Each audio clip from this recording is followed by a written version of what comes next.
What's up, everybody? I'm going to be talking about Charlie Kirk, looking at some astrology.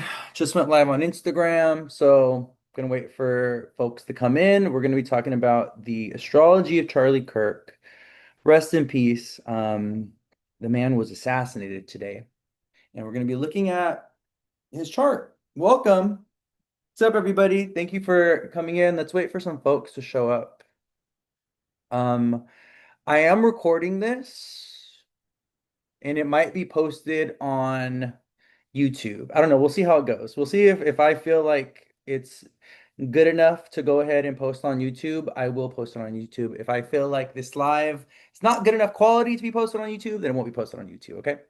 But we're gonna be talking about the astrology of Charlie Kirk today, and it's crazy. I don't know, for those of you that were here, thank you everybody who's coming in. If you were here on Monday for my week ahead forecast, or if you saw my week ahead forecast on YouTube, I actually mentioned that today, on Wednesday, with the moon in Aries hitting a conjunction with Chiron and separating from an opposition with Mars, that usually when moon aspecting Mars with a conjunction, square, and opposition, that's when we get violence, when there's like shootings, and I talked about it in the week ahead. I was like, with Moon Chiron coming into conjunction on Wednesday, we might see some angry men, some violence against men, some woundedness with men. And so it's so crazy how that manifested. Um, but yeah, it's this is a very precarious time for politicians. One of the things we always want to remember, with eclipses. So today is September 10th, 2025 for the playback. We just had a lunar eclipse in Pisces this past weekend. What was it, on Saturday or Sunday? I believe it was Saturday. Was it Saturday or Sunday? I don't remember which day. We just had our lunar eclipse in Pisces this past weekend. It was on Sunday. It was the 7th. And with eclipses, we get, turns of fate when fortune. So what happens is people will get exalted. People will get exalted during eclipses. They have a positive shift in fortune, or they can have a negative shift in fortune. They can have a fall from grace, right? And what's interesting about today, specifically, September 10th, is we do have the sun and the south node conjunct, right? The south node is about loss. The south node is about karmic lessons. The sun has a lot to do with the soul. The sun is our life force, right? So when the sun and the south node come together, that is indicative of a leader, an authority figure, an entertainer, someone in the limelight losing their life. That's kind of like something that's tied to karma or fate, or is like a deep spiritual lesson. So it's really interesting today how we also had the sun and the south node conjunct in Virgo, and we ended up seeing someone who's in the public eye losing their life. So, yeah, but we're going to talk about his chart today. Let me go ahead and see. Jackpot Jesse said, I feel so terrible for his family. Two young kids have to grow up without their dad, and his wife must be devastated. He was only 2 years older than my own husband, and we just welcomed our second. Okay, did you guys watch the video where he said where Charlie Kirk was saying he doesn't believe in empathy? And he thinks that empathy is a new age thing. He's like, he'll talk about empathy, he'll talk about sympathy, but he doesn't believe in empathy. Okay. And just go watch all Charlie Kirk stuff. Okay. What I will tell you is you guaranteed you care more about him than he cares about you. Okay. Or he would have ever cared about you. And this man has the same Jupiter in Libra that Donald Trump has. And one of the things that I've noticed about those that have Jupiter in Libra is they can have a lack of moral conscience or ethics, or they can be very biased or very prejudiced. They think that their values, because Libra is ruled by Venus, are more important or more, righteous or more moral or ethical than others. One of the things I've noticed with Jupiter in Libra, also Saturn in Libra, and just when there's a lot of Libra in people's chart, is they could come from a family or come from a lineage where there's like racism, sexism, prejudice, and they inherit their beliefs from the mother and the father. So this guy actually grew up very privileged. He grew up very entitled. You can see that in his chart, so we'll talk about it when we get into his chart. But Libra is a sign of judgment, and Libra is a sign of the aristocracy or those that are rich or wealthy, right? And so one of the things we got to remember is when we're looking at someone's chart and we're looking at when we look to Jupiter, Jupiter is going to tell us whether or not someone is actually like moral or ethical or righteous, or if someone has their own self-delusional morals and ethics that are actually very judgmental or very biased or very prejudiced, or they're rooted in racism, sexism, and things like this, right? So and another thing that I want you to understand, right, is that you got to think about all the gun violence. We got to think about all the children, all the people of color, all the LGBT people, all the trans people, all the African American people that have been murdered by the cops. We got to think of all the kids in the schools who've been murdered unfairly by guns. We got to think of, the gang on gang violence that's been instigated by, the police officers since the 80s and 90s. We got to think of like there's a whole history in culture, right, of America killing off people of color and killing off. We got to think of all the women who have lost their lives, right? Like because they can't get an abortion anymore because abortion has been illegalized. So they're right. So I just want you to understand he's one. Okay? He's one. And people like him, his beliefs have consequences, right? And that's what we need to remember. And like look what's happening in Nepal right now, right? Look what's happening in Nepal. We just had the prime minister, he had to like flee the country. They set the entire like Nepal's on they're going through an entire revolution, right? So I mean, this during eclipses is when we see leaders have a fall from grace in some type of way. We got to have compassion for him, right? Um, you know, we don't want people to die, but unfortunately, it's the same thing. If you decide to become a police officer, you're subjecting yourself to possibly dying, like that could be a consequence of your chosen career path, right? Being a politician, you're subjected to your morals and your ethics and your beliefs.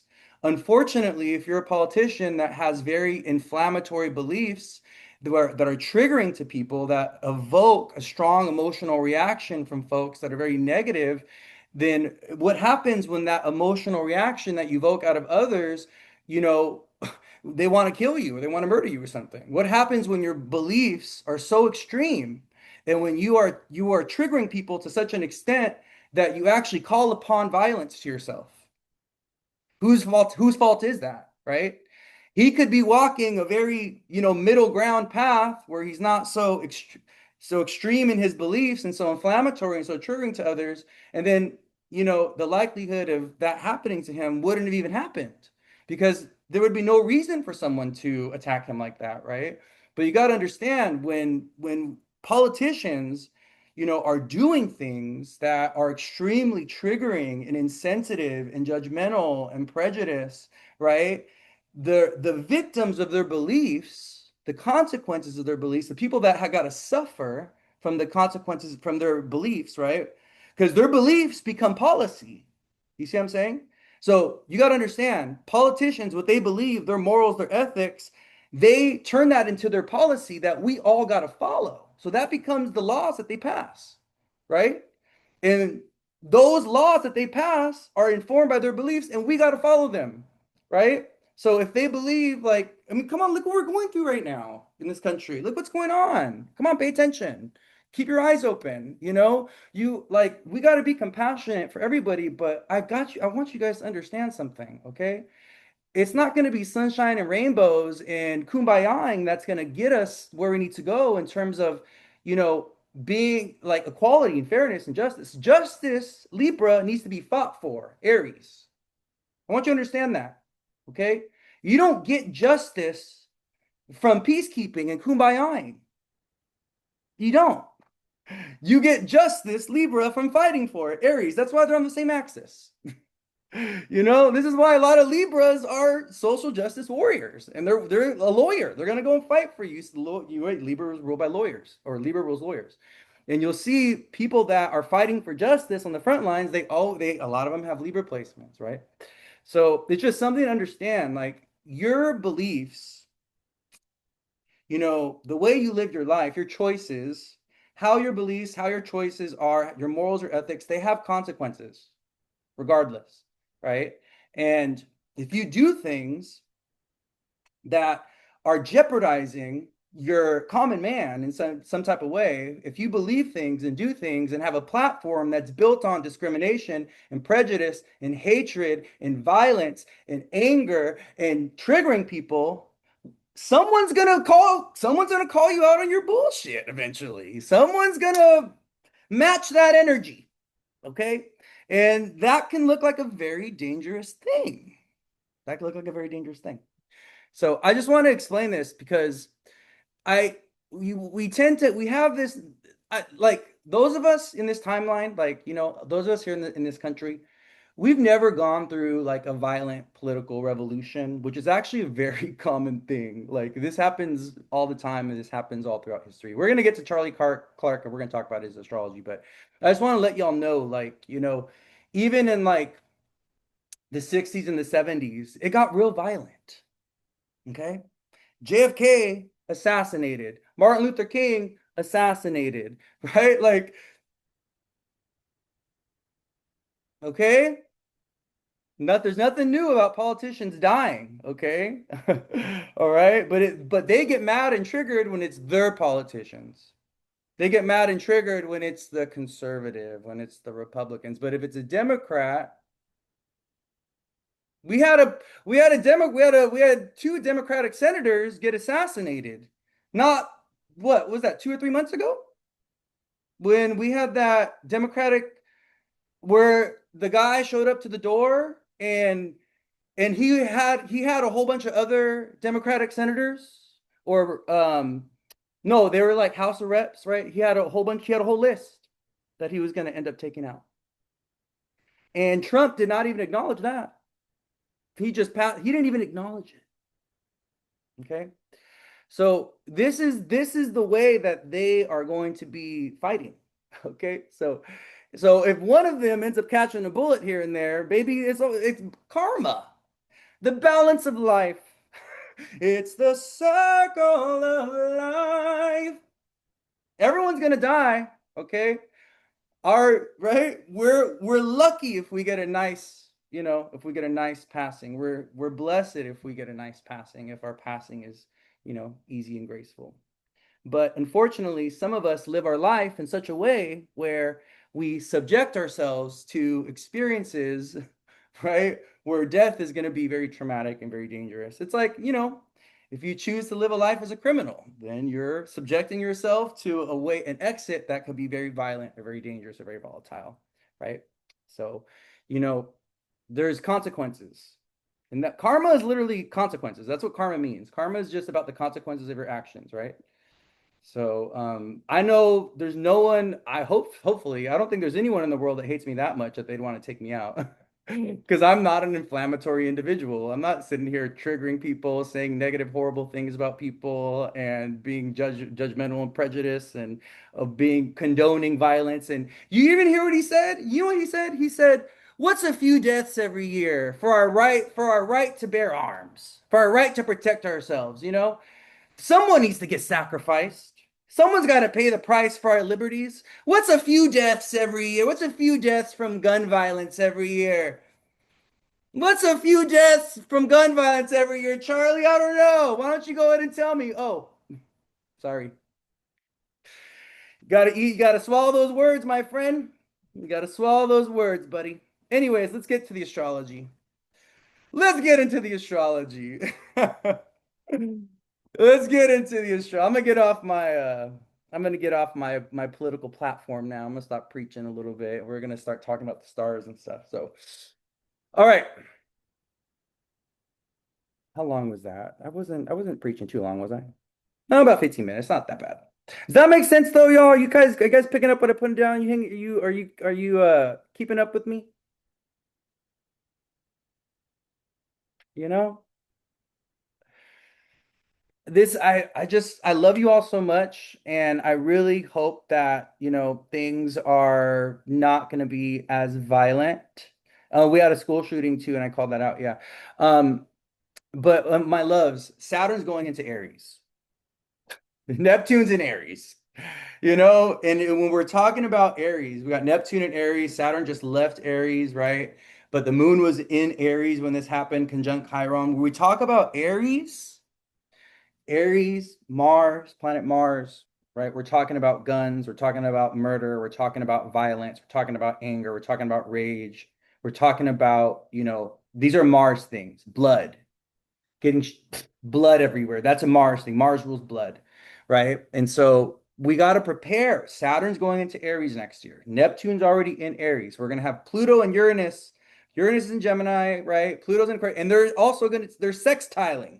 They're going to be sextiling Saturn and Neptune and Aries, right? So we got to prepare for this timeline that is more than likely there's going to be a lot of fire, there's going to be a lot of violence, there's going to be a lot of blood.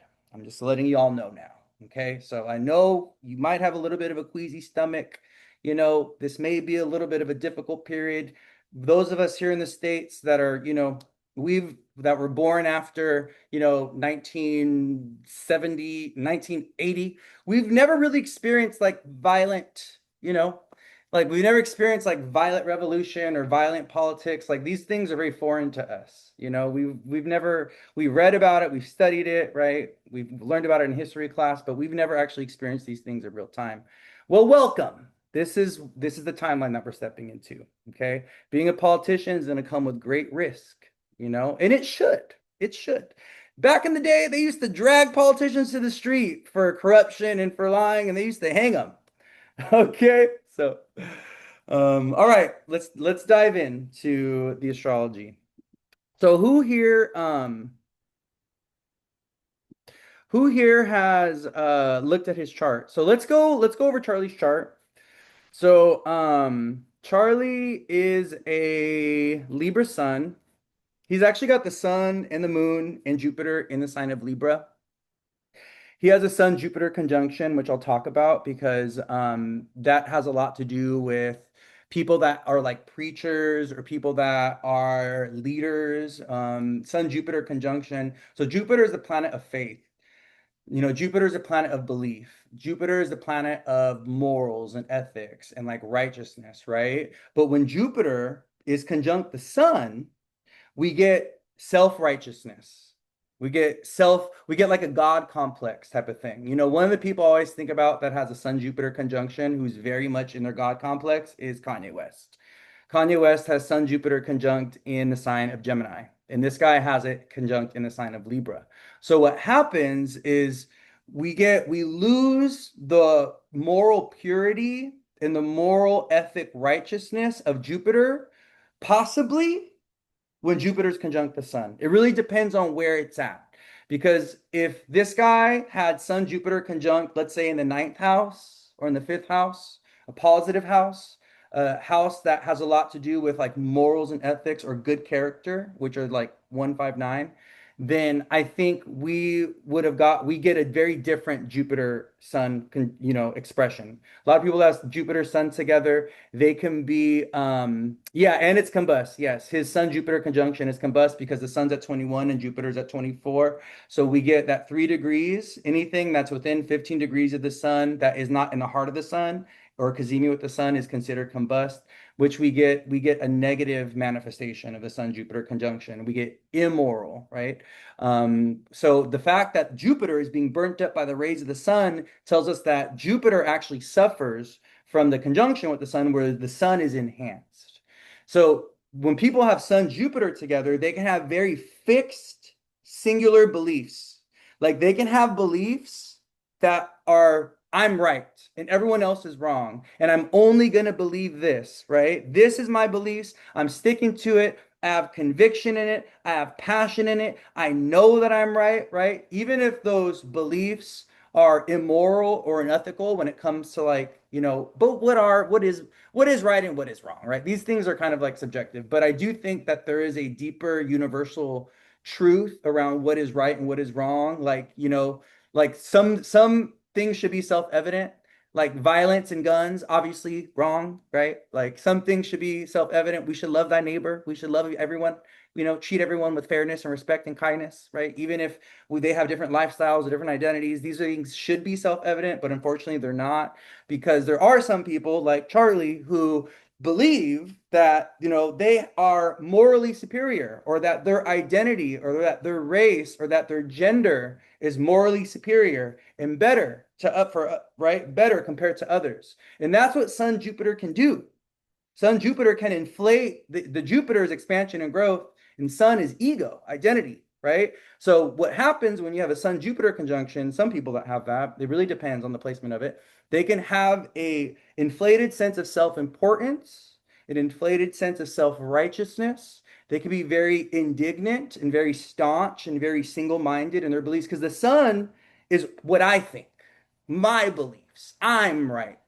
The sun does not take into consideration any of the other planets. The sun is a very selfish, ego-driven, planet.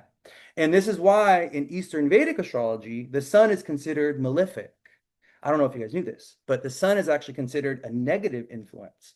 In Vedic Eastern astrology, they actually give more importance to the moon. The moon of the luminaries is the benefic, is the positive luminary, where the sun is the negative luminary. Okay. So when you have a sun Jupiter conjunction, it's like the negativity of the sun, right, can actually negatively impact Jupiter, but Jupiter can be enhanced. But it really depends on the sign and the house that it's in. Because if Sun and Jupiter are in a really good house, like the ninth house, the fifth house, or the first, that person's going to have good moral character. They're going to have a good relationship with the father. It's another thing that we have with Sun Jupiter is, the firstborn child usually is a Sun Jupiter conjunction, or they're really close with the father. The father is really ethical and really righteous. The father could also be really educated.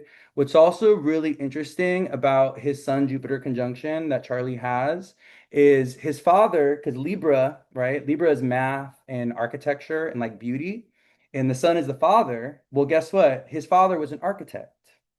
He has Sun Jupiter conjunct in Libra, right? His father was intelligent, was smart, college educated, was an architect, Libra. Libra is beauty, arts, refinements, right? So Libra has a lot to do with architecture. We see that with Libra and Capricorn. Um,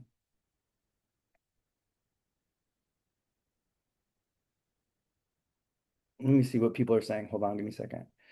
The sun can burn out another planet. Yes, that's an interesting interpretation, as people always say to be more on the lookout, safe at night during day. I don't know what you mean by that. Let me go up and see what people have said. Um, your daughter has these in the ninth house. Oh yeah, she loves her daddy. That's daddy's girl right there. If your child has a Sun Jupiter conjunction, their dad is their favorite parent. I hate to say it, but it's true.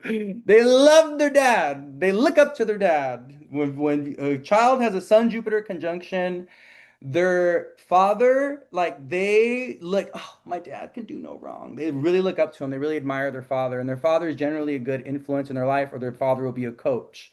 Because Jupiter's planet of the coach, the guru, the mentor, the teacher, right? So when a child, which is the sun, has a Sun Jupiter conjunction, they really identify with their father. They respect their father. Their father is moral, righteous, ethical. Their father is very compassionate, very wise. It really depends though, because the house placement could modify that. So, their father could also be very, um, uh, self-righteous, prejudiced, biased, judgmental. Depends on the house and the sign that it's in. But it's a good thing to have.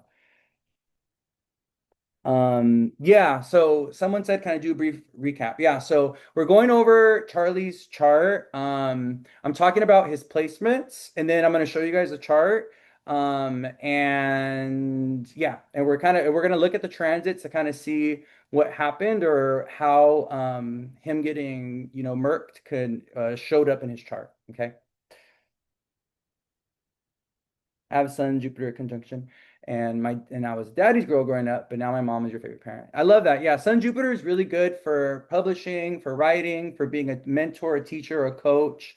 When people have Sun Jupiter together, they're very magnetic. You got to think Sun and Jupiter, right? Sun is like the biggest planet, and Jupiter is like the biggest planet other than the sun. So when Sun and Jupiter together, these two big planets, you get someone who's very influential, who's very charismatic, who's very they're very passionate, or they're a preacher. They have they're really good at convincing people of their beliefs and stuff. And that's really interesting because I think that's one of the things that he was doing is Charlie was going to college campuses and he was trying to like convert people to being like conservative, you know?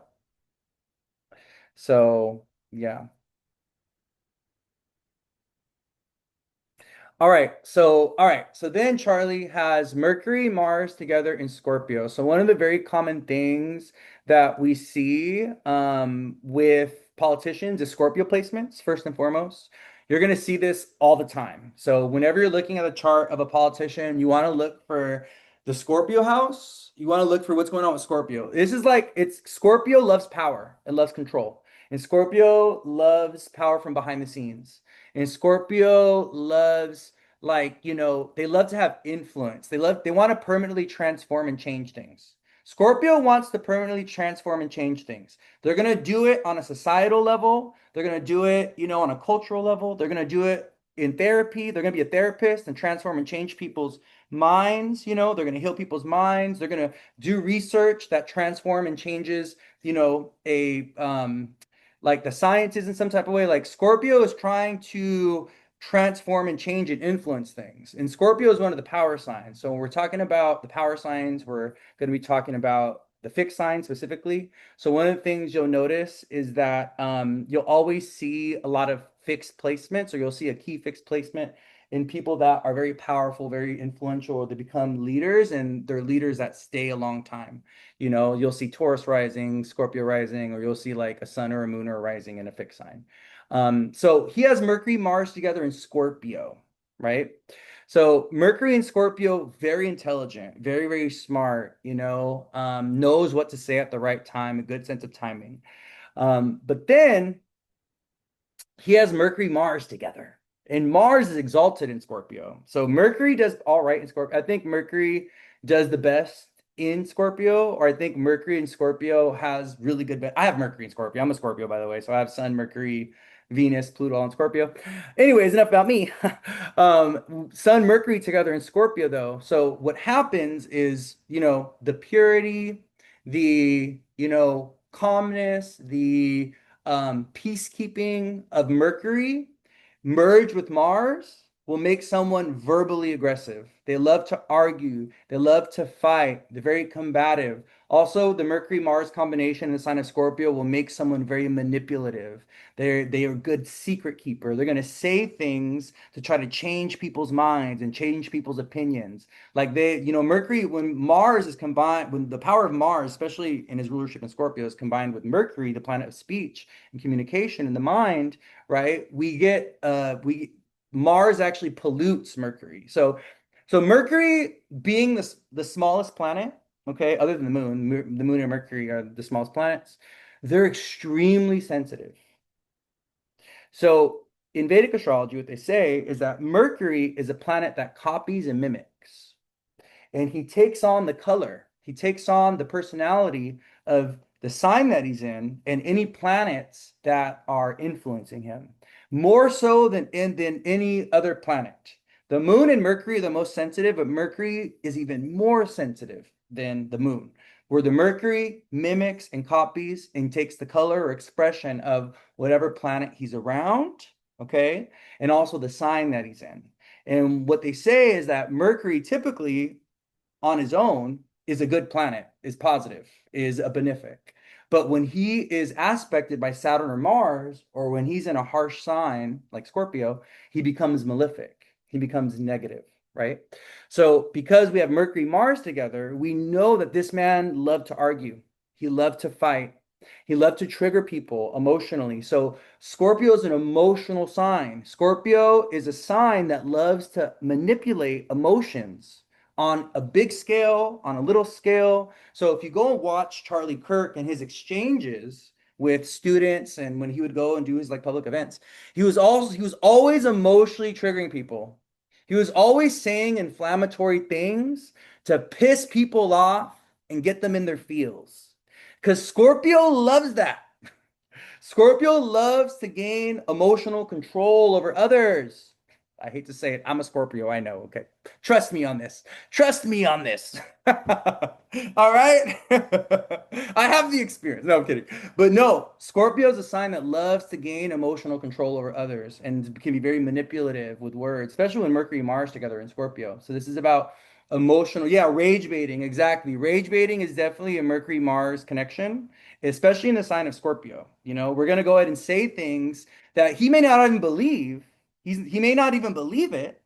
It's not even his truth, but in the moment, because he knows that is their belief, he knows that's going to trigger them and that's going to have them emotionally fall apart. And he could kind of win and gain the power in the situation and the circumstance.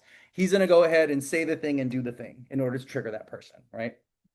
So that's Mercury Mars together in Scorpio. Okay. It's Mercury and Scorpio is enough, but having Mars conjunct that Mercury, yeah. One of the things I've noticed with people that have Mercury Mars together in Scorpio as well is usually there's anger that runs in the family, mom and dad and siblings. There could be an angry sibling or mother or father that they got that Mercury Mars conjunction from. This Mercury Mars thing that he has, who does it tie back to? The 10th house. He has it in the second house from his son. Who's this tie back to? I think he gets it from his mom, actually. I think the Mercury Mars conjunction comes from the mom. Also, when someone has Mercury Mars together, they are they're going to have very challenging relationships with siblings. And they're going to be really strong or like really hard on like people that work for them. They're also going to be very ambitious. So one of the positive things about Mercury Mars together is it makes someone incredibly ambitious. It makes them very, very business oriented. And it actually makes them, it gives them like, they're very strategic. So what Mars is the planet of strategy. Mars is the planet of tact, strategy and tact, especially when he's in Scorpio, right? He's not as impulsive as if he was in Aries and he was being expressed through his masculine side. When Mars is in his feminine sign, Scorpio, he's tactful. He's gonna plan. He's gonna wait for the right moment to strike, kind of like an alligator, kind of like a snake, right? Things like that. So this guy, incredibly smart, very tactful, very intentional, very business oriented, very ambitious. That's what the Mercury Mars conjunction also does in like its positive way, right? Um, okay, we don't so I don't know his rising, but we have some people saying that he's a Sag rising. Where do you guys, for those of you saying that he was a Sag rising, where did you guys get that information from? I'll go ahead and put it as Sag rising, but I'm not sure where you guys got that information. Do we have his birth? We have his birth time? Charlie Kirk. Hold on. Let me see if I can find his chart somewhere. Someone said Google.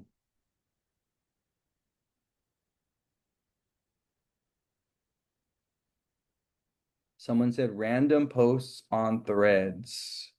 Okay, Sag rising, Gemini in the seventh house, Cancer in the eighth house, where we currently have Jupiter. Trying to think if well, let me show you how I do it.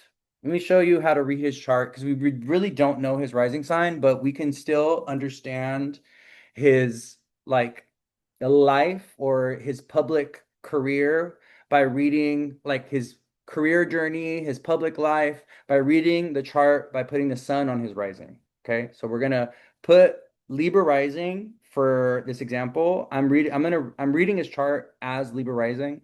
All I'm doing is putting the sun on the ascendant. So I'm putting his birth time. I think I put his birth time at, let me see, at 6 a.m. I put his birth time at 6 a.m. just so we have the sun and the rising, because that's also how you can read someone's chart. If you don't have a birth time, you can put their sun or their moon on the rising. The moon, if you want to read about their public life, their romantic life. Anyways, trust me with this, okay? Just trust me that this works. Okay. Another thing that's really interesting, all right, about his chart is he has Saturn in Aquarius. So what's interesting about Saturn in Aquarius is he has, not only does he have Saturn in Aquarius, he actually has Saturn trine Jupiter and Saturn trine the Sun. This is like really good.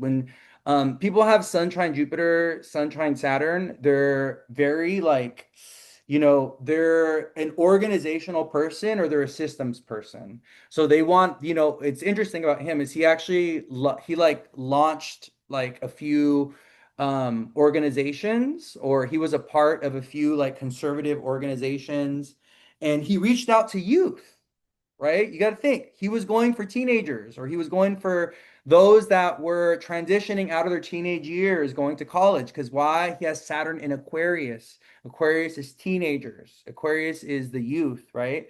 Aquarius is those that are transitioning from, their teenagers to adulthood. So it's interesting how his Saturn in Aquarius, he was, you know, organizing, or he was, working with, or his career purpose was like, working with or trying to recruit teenagers or the next generation or whatever.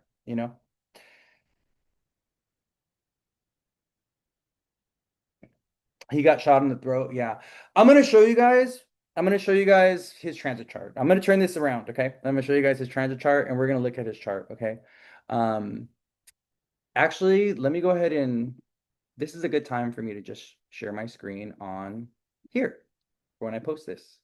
So you guys can let me actually I think I'll just do that right now. Let me go ahead and do this.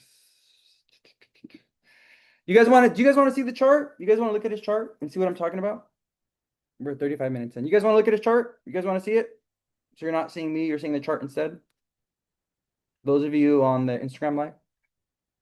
So you can see what I'm looking at.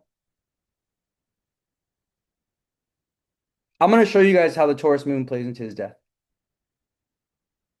Okay, cool. All right. So we'll do that. I'm going to flip this over really quick. All right, cool. So where is my little globe at? Oh, here it is. All right, here you go. All right, folks. All right, so this is kind of like chart reading 101, transit reading 101. Um, so we can see what I've done here is I've put the sun in his rising, okay? And so what we've been talking about his Sun Jupiter conjunction in Libra. He has Sun Jupiter in a beautiful trine. So look at the blue line to Saturn. You see how he has Saturn trine Jupiter, Saturn trine the Sun. This is very significant because the Sun, Jupiter, and Saturn are all planets that want to influence society and culture. They're planets that, Saturn is very career driven. Saturn wants to make change on a societal level, right? And Jupiter is a planet that's very about beliefs and about morals and ethics, but also about imprinting one's beliefs on the world in some type of way, right? Saturn and Jupiter have a lot to do with legacy, actually. So we can see the kind of like, how influential this guy was. He done a lot, even though he was 30, he passed when he was 31. He had that Sun Jupiter trine Saturn, which is this is a really good signature for those that want to be leaders, or those that want to be bosses, or those that are trying to gather a following around them, especially in air signs, right? So it's interesting is like you can see the Sun, Jupiter in Libra, Saturn in Aquarius. This air sign energy is about moving people, connecting to people, social engagement, right? I think he was also a very like grassroots like politician as well. Yeah, so exactly, Aquila, you get it. See Taurus in the eighth house. Exactly. Now you see what I'm talking about, right? If we want to read about someone's life force, their life, their sun, well, guess what? The moon went into his eighth house today in Taurus, and he got shot where? In the throat. What does Taurus rule? The throat, the neck. The moon went into Taurus, and he ended up passing away. The eighth house is what? Death, transformation. The eighth house rules your carnal death, your physical death is the eighth house. And so what you'll notice is that when people pass, usually the eighth house away from their sun is activated, or the eighth house away from their ascendant is activated, or the planet that rules the eighth house is being activated in transit, or there's something going on in the eighth house that's activating the passing in some type of way. Okay, that's usually what happens. So, and also, where's Venus at right now? Because he's a Libra. He's a Libra. So, where's Venus? Venus is in Leo, right over here. directly opposite his Saturn. And I'm going to show you guys this. So he was out in public giving a speech, giving a performance, right? And then he ended up getting murked by someone who was, I believe they were older. I think it was an old man, Saturn in Aquarius. So it's really interesting. So let me show you guys. Let's go look at his transit chart really quick. I'm going to show you guys the transit chart. So this is a transit chart for today. So this is the time right here. Look at this is 2 p.m. So he actually passed away. It was like, I think it was like, it happened from 2 to 3 p.m. So if we take a look at, there's a time up here. All right. We got the date, Wednesday, September 10th, 2025, 14:12. Right when we get to 3 p.m., where does the moon go? Taurus, his eighth house. And the eighth house rules what? Death. And where did he end up getting shot? In the neck, Taurus, the throat. You see? So on the outside in orange, what we're looking at is the transits in the sky, and on the inside in blue is his birth chart. So we can see that, look, he has Venus and Saturn in an opposition. It's not showing here, but this is a 4-degree distance, okay? So now that we're looking at his transit chart, all right, what can be indicative of you going through a violent situation and you getting hurt, you having a near-death experience, you getting burned, you getting in a car accident, you getting attacked or stabbed or shot by somebody or something, okay, is Mars conjunct the sun. So take a look. Look where Mars is at, in this 22nd degree.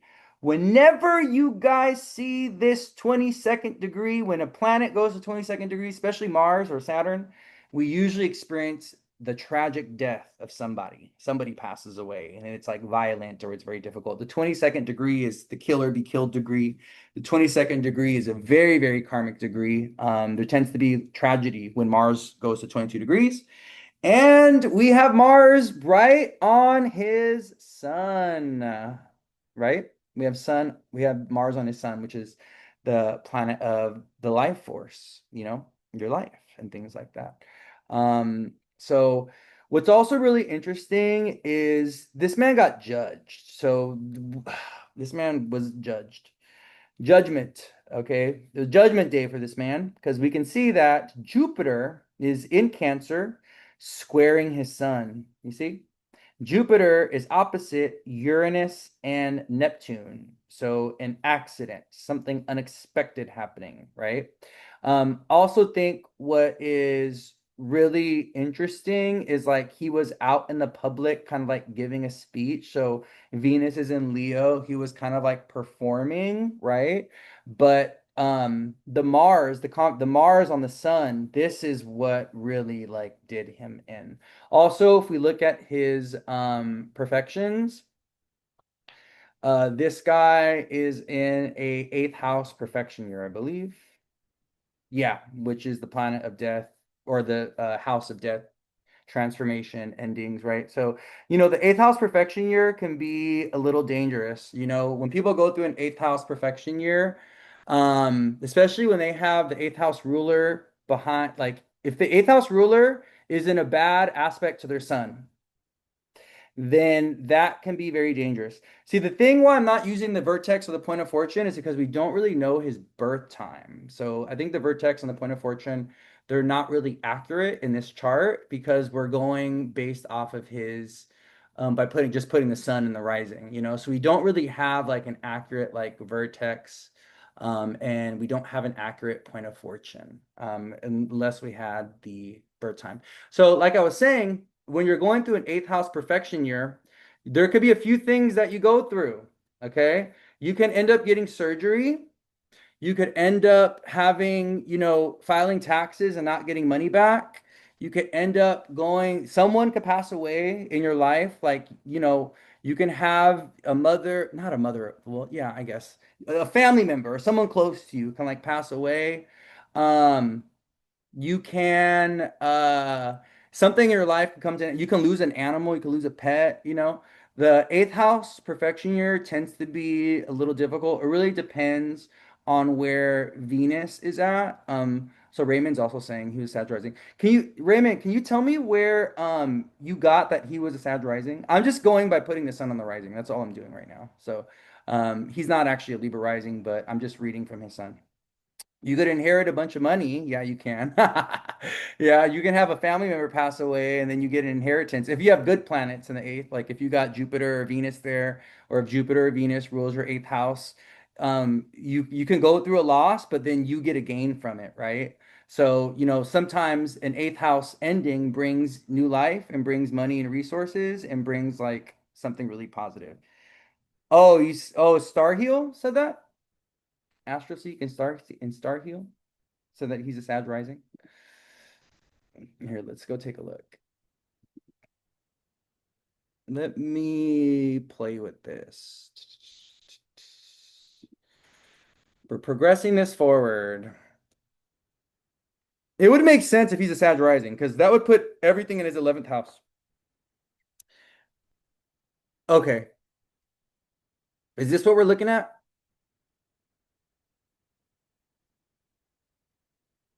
He's a Sag rising.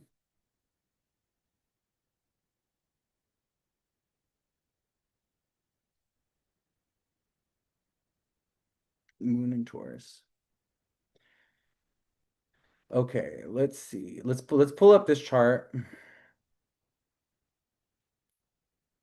birth chart for this moment.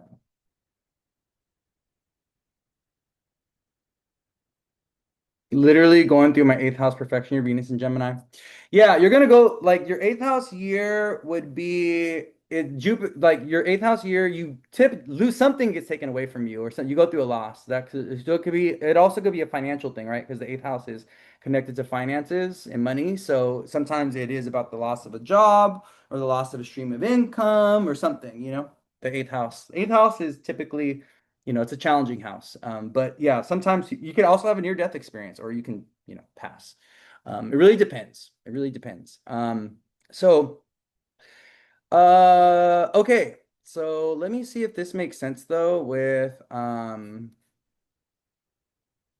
yeah, this still makes sense with him being a Sag rising. Saturn's opposing his Venus. Oh,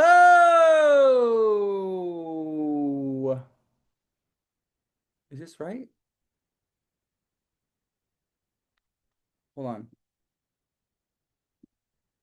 Oh, Saturn's opposing his Venus. Oh, I missed that. Wow, I just noticed that right now. Yes, Saturn's opposing his Venus. This is karmic. This is a lesson. He's gonna be, you know what's crazy though? You know what's crazy about all this? This man's gonna like be exalted. Like he's gonna go down in history as a martyr. This guy's gonna be what is it? He's gonna be turned into a martyr. He's gonna get turned into a martyr just like what's his name was oh my gosh, my memory is like blanking right now. George Floyd. Yeah, he's gonna be turned into a martyr just like George Floyd was because of the Saturn. So Saturn in Pisces has been turning people into martyrs or has been like yeah, Luigi as well. Yeah, Saturn and Pisces. Yeah, George Floyd. Yeah, Luigi. Saturn and Pisces has been turning people into martyrs or has been like turning people into like their passing. It's like meaningful for society in some type of way, or it's gonna like it's gonna leave an impact on society. Like, and we could see that with Venus opposing Saturn, right? So he's a Libra. So the dispositor of his life force and of his Libra stellium is Venus. And Venus is opposite. Saturn came retrograded back into Pisces to directly oppose his Venus. So this tells us with Saturn opposite Venus, this is like a karmic turning point with your career because Venus is the ruler of his sun and his moon, with his body, with his health, with his life force, with his identity. So it's so interesting how that Saturn Venus opposition shows up in his chart. It's a little weird because it's like I think they're gonna use this as an opportunity to turn him into a martyr. And you know what's also so crazy about this is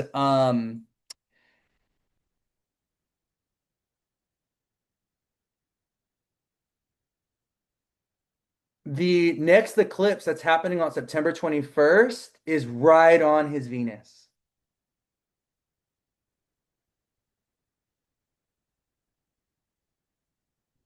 Someone just said, I just got a notification of one thing saying Charlie Kirk martyred for his beliefs, as you said. Yeah, this is him being turned into a martyr. Saturn opposite Venus. Saturn in Pisces, right?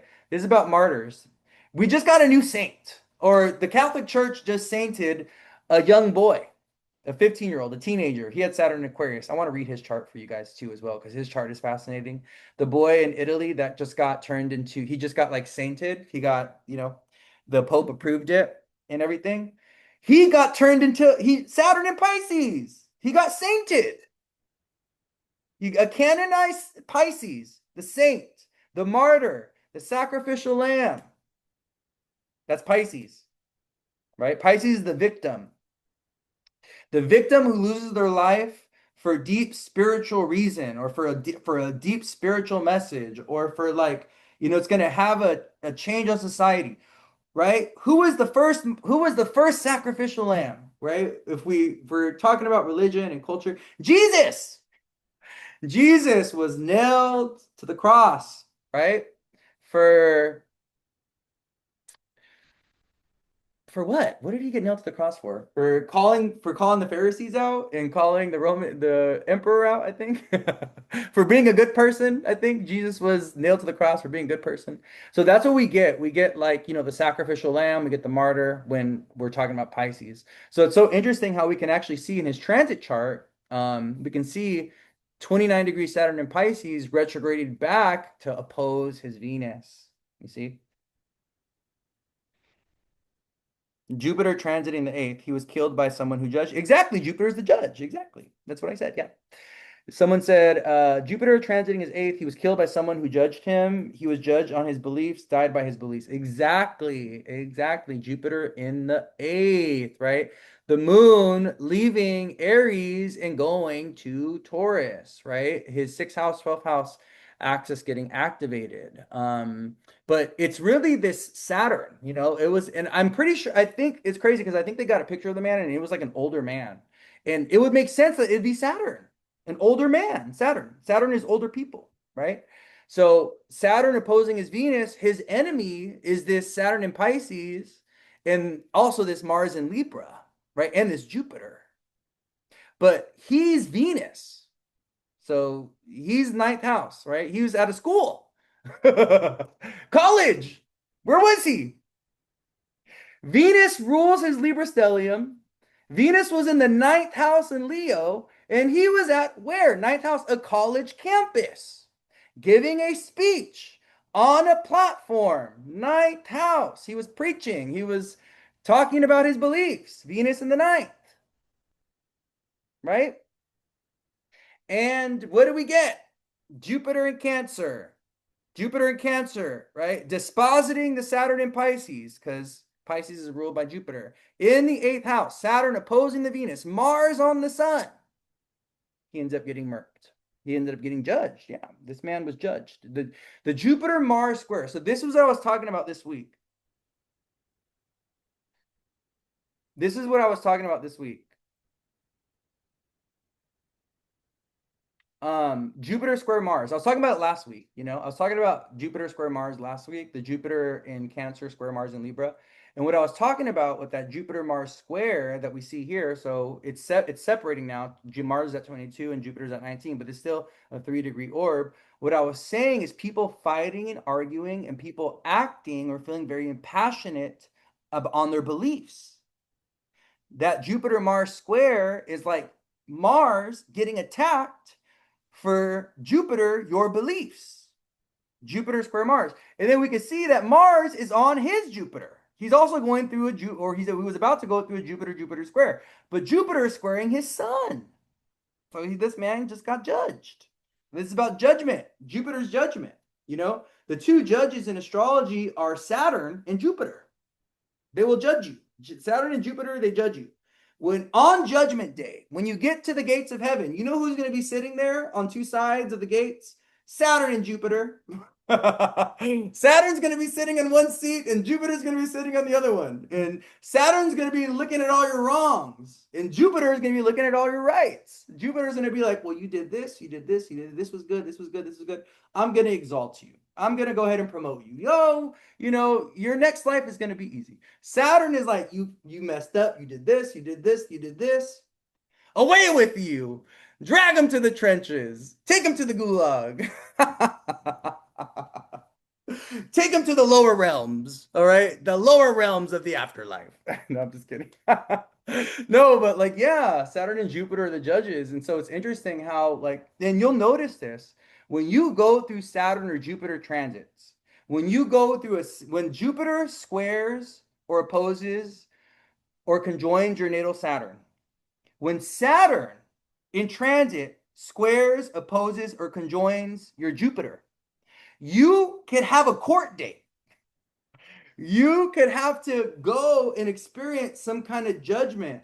And sometimes it could even be about a situation at work or a situation in school where you're subjected to someone else's bias, prejudice, judgments, opinions, values, beliefs, and you have no authority or control. It's like you're going to be judged, right? And you got to be careful with those Saturn Jupiter transits because when you have those Saturn Jupiter transits, you can get caught up in the throes of society in some type of way. Your interaction with society or societal institutions like a church or a school or a government agency could be difficult, could be hard, and you could have to like learn a very difficult lesson. Let me go back to what some questions people are asking. Jupiter is divinity as well. He was divinely judged. Yes. I do. Well, I feel like he was actually judged by both. He was judged by Jupiter and Saturn. I think that it's not just Jupiter aspecting his sun, but it's actually Saturn opposing Venus. It's Saturn opposing the Venus too. Saturn is, look at this hard opposition, 1 degree orb. Saturn went back into Pisces and is opposing his Venus, you know? Um, so it's not just Jupiter going to work on this man in transit at this moment in time. It's actually Saturn as well. He got silenced by Saturn. Both of the judges are working upon him. Um, someone's Jupiter is divinity. Yeah, Jupiter is divinity, morality, righteousness, right? Also, this is something that I mentioned years ago. One of the things I've noticed is that Jupiter tends to take those that are young.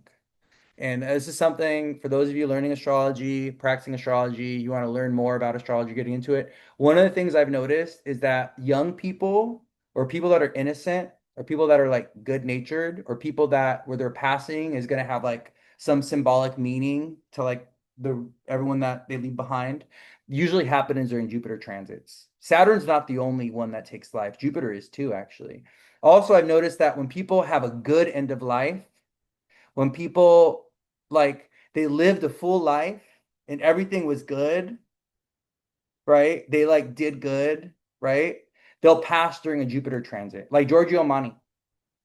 So Giorgio Armani, right? He was the fashion icon that passed recently. He actually has Jupiter conjunct his sun in Cancer when he passed. So that's like passing and Jupiter coming, like the angels coming to take. Like Jupiter is like, all right, your work here is done. You're gonna have an easy, graceful passing. It's gonna be positive, a good positive end of life. But Jupiter has a lot to do with also those that pass when they're young, or there's some kind of moral, righteous message around their passing in some type of way. You know what I mean? That's what you usually see.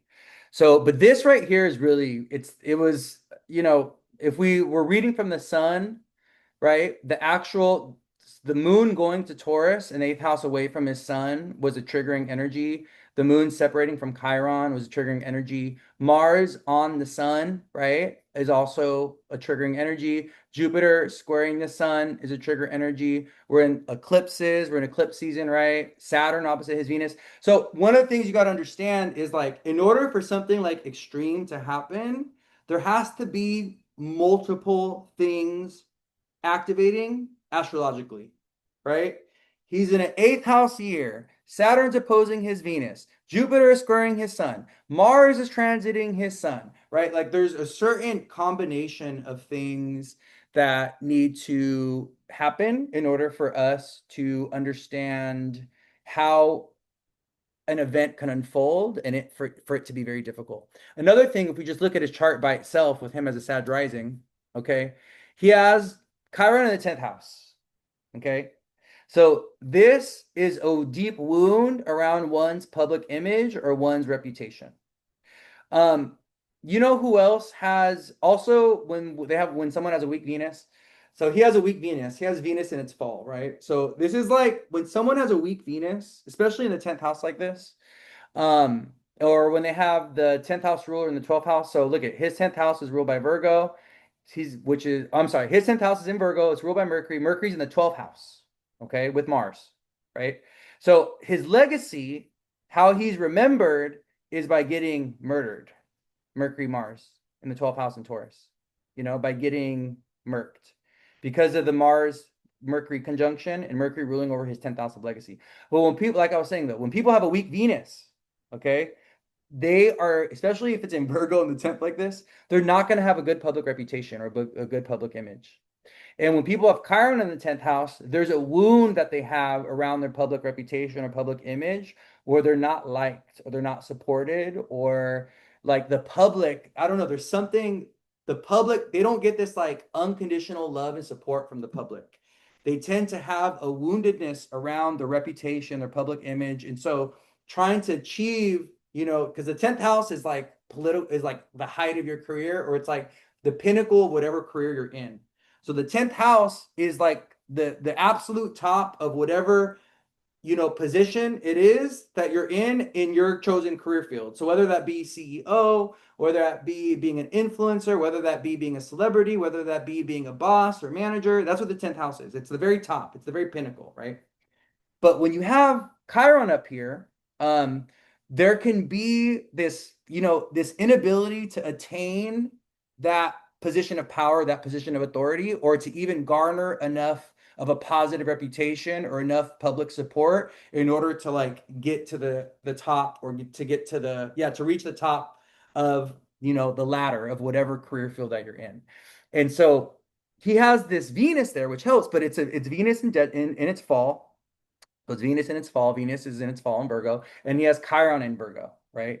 And Chiron is a very deep wound around career or public image or public reputation. You know who else has a 10th house Chiron? It's in Pisces, and they're opposite of Sag rising. They're actually a Gemini rising, is Kamala Harris. And when I saw that Kamala Harris was having Saturn transiting her Chiron during the election last year, I was like, that Saturn Chiron transit tells me that she is not going to win.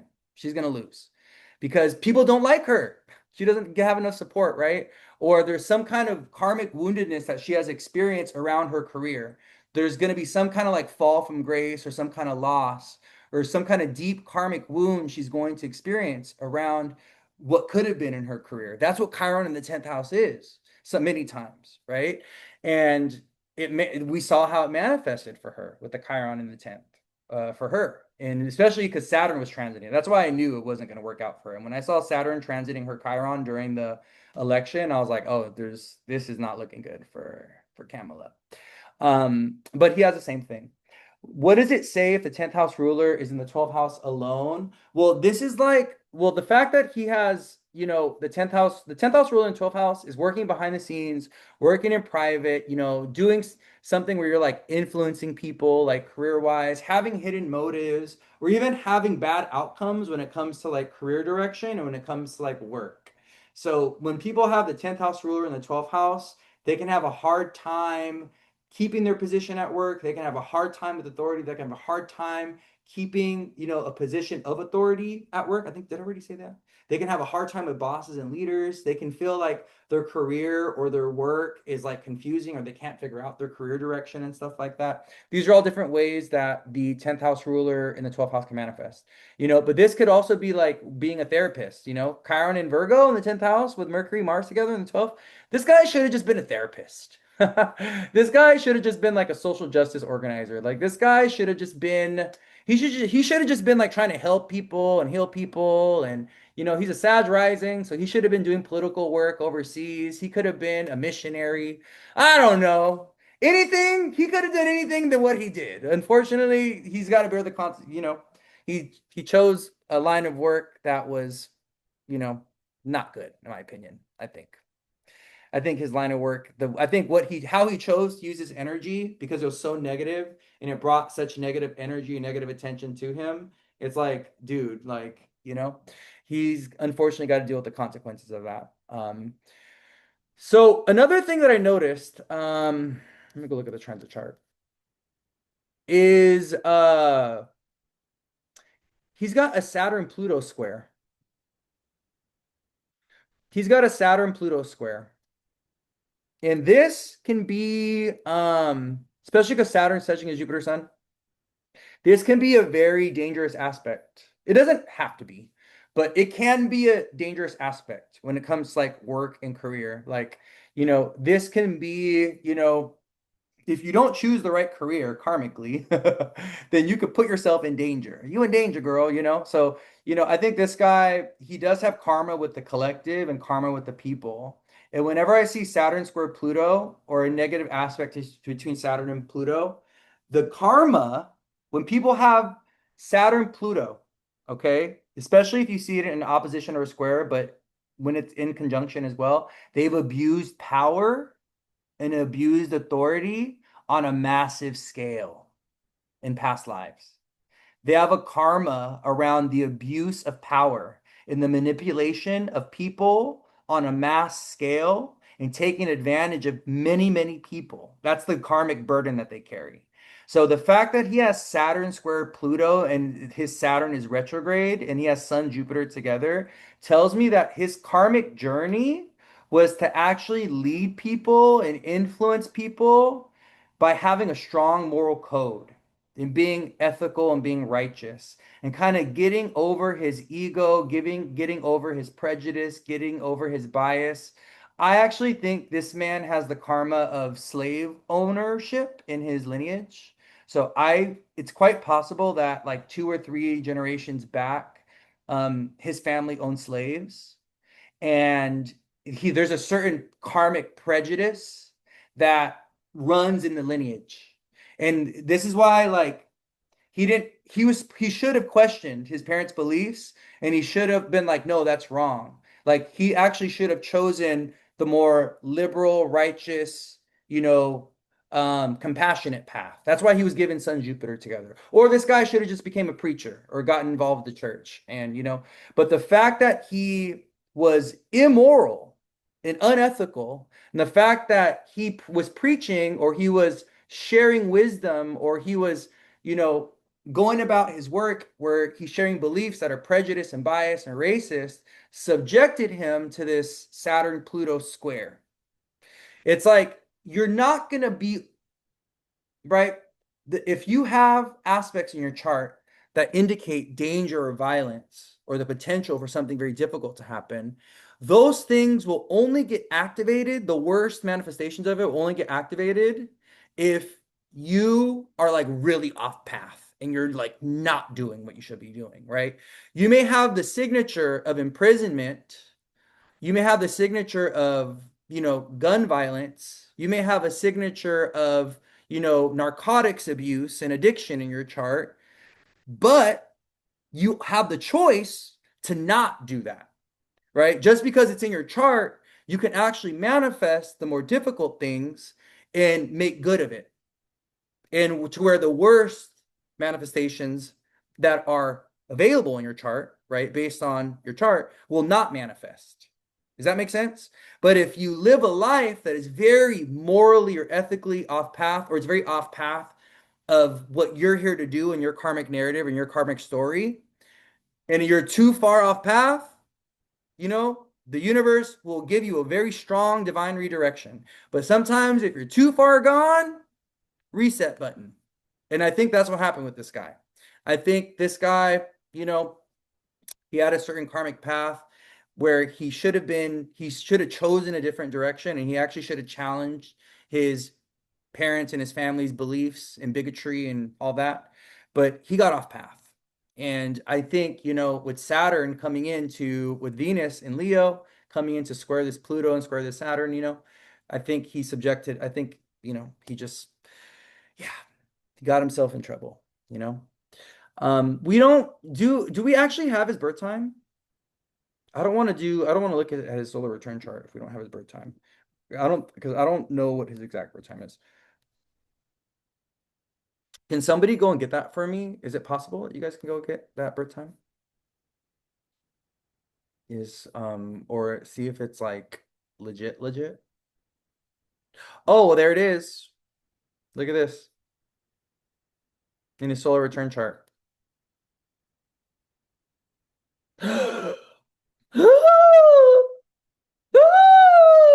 Moon opposite Pluto in the solar return. Venus opposite Neptune in Aries. Mercury, Mars together in his 12th house. So he was going through a Mars return.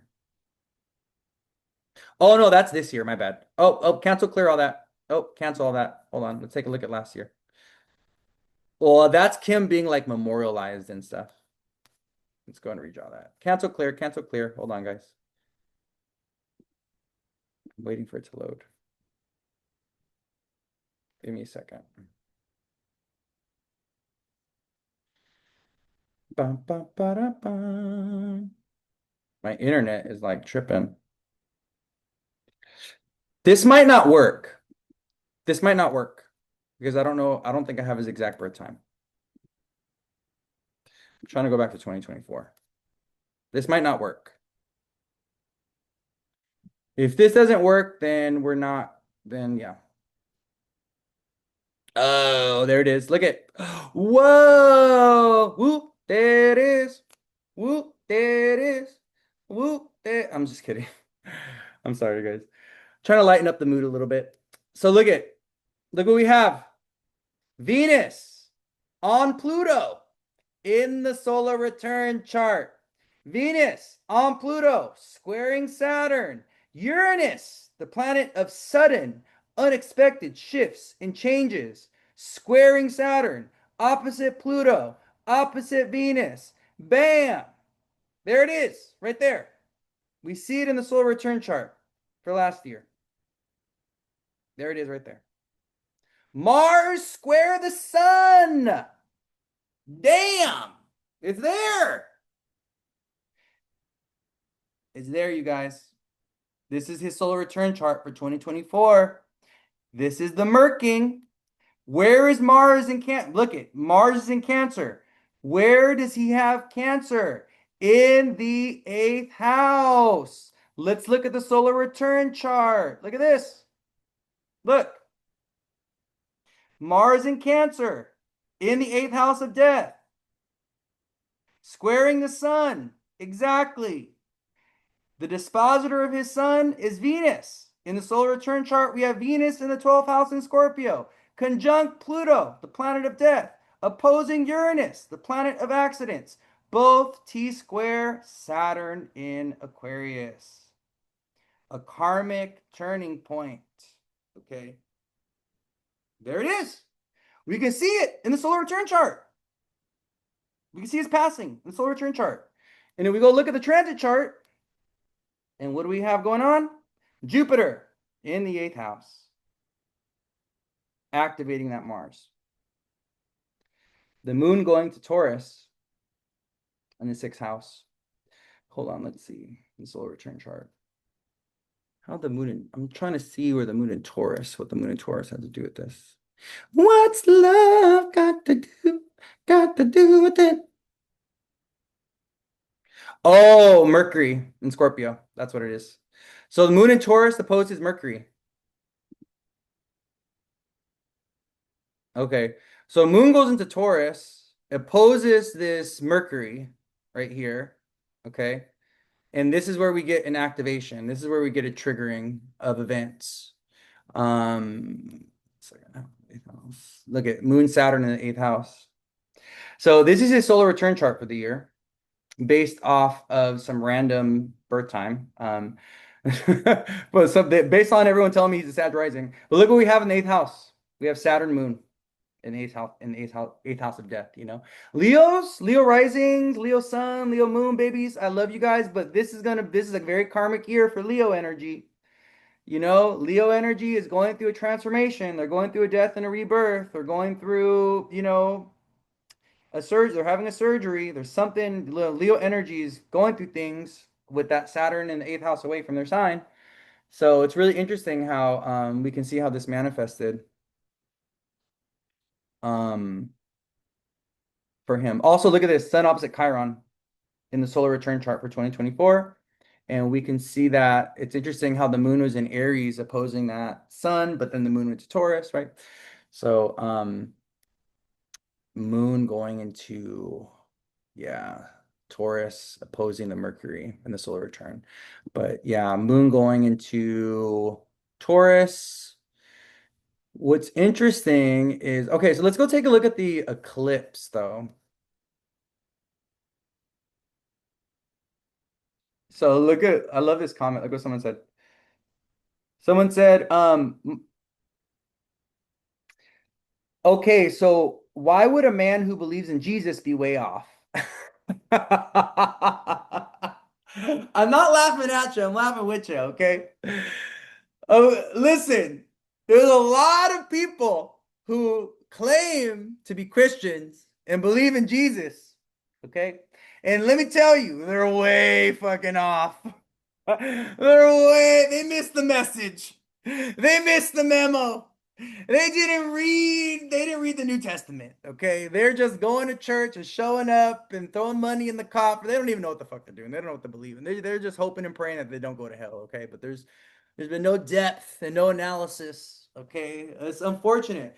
You know, I don't know what your guys' experience has been, but my experience has been the worst of people, in my experience, in my what 37 years of being on this earth, the worst of people have been those that are extremely religious.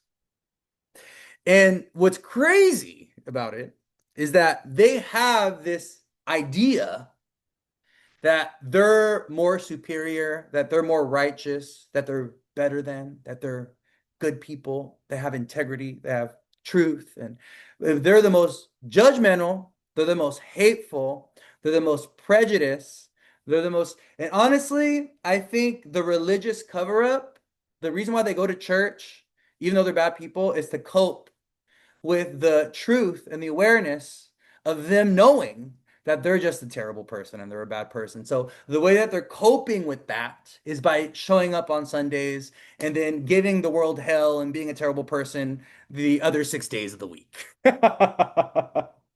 Okay. It's a coping, church has become a moral coping mechanism for bad people. That's what, those of us that are good of heart and good natured, and we are sweet and kind people, and we know that we're good, we're not showing up on Sundays to church because we don't need that coping mechanism. We know within ourselves that Spirit loves us, that God loves us, and then we go being good, our good natured selves. We go to church and we experience the worst of people. We get judged, people are biased, people are prejudiced, people are, come on now, right? So,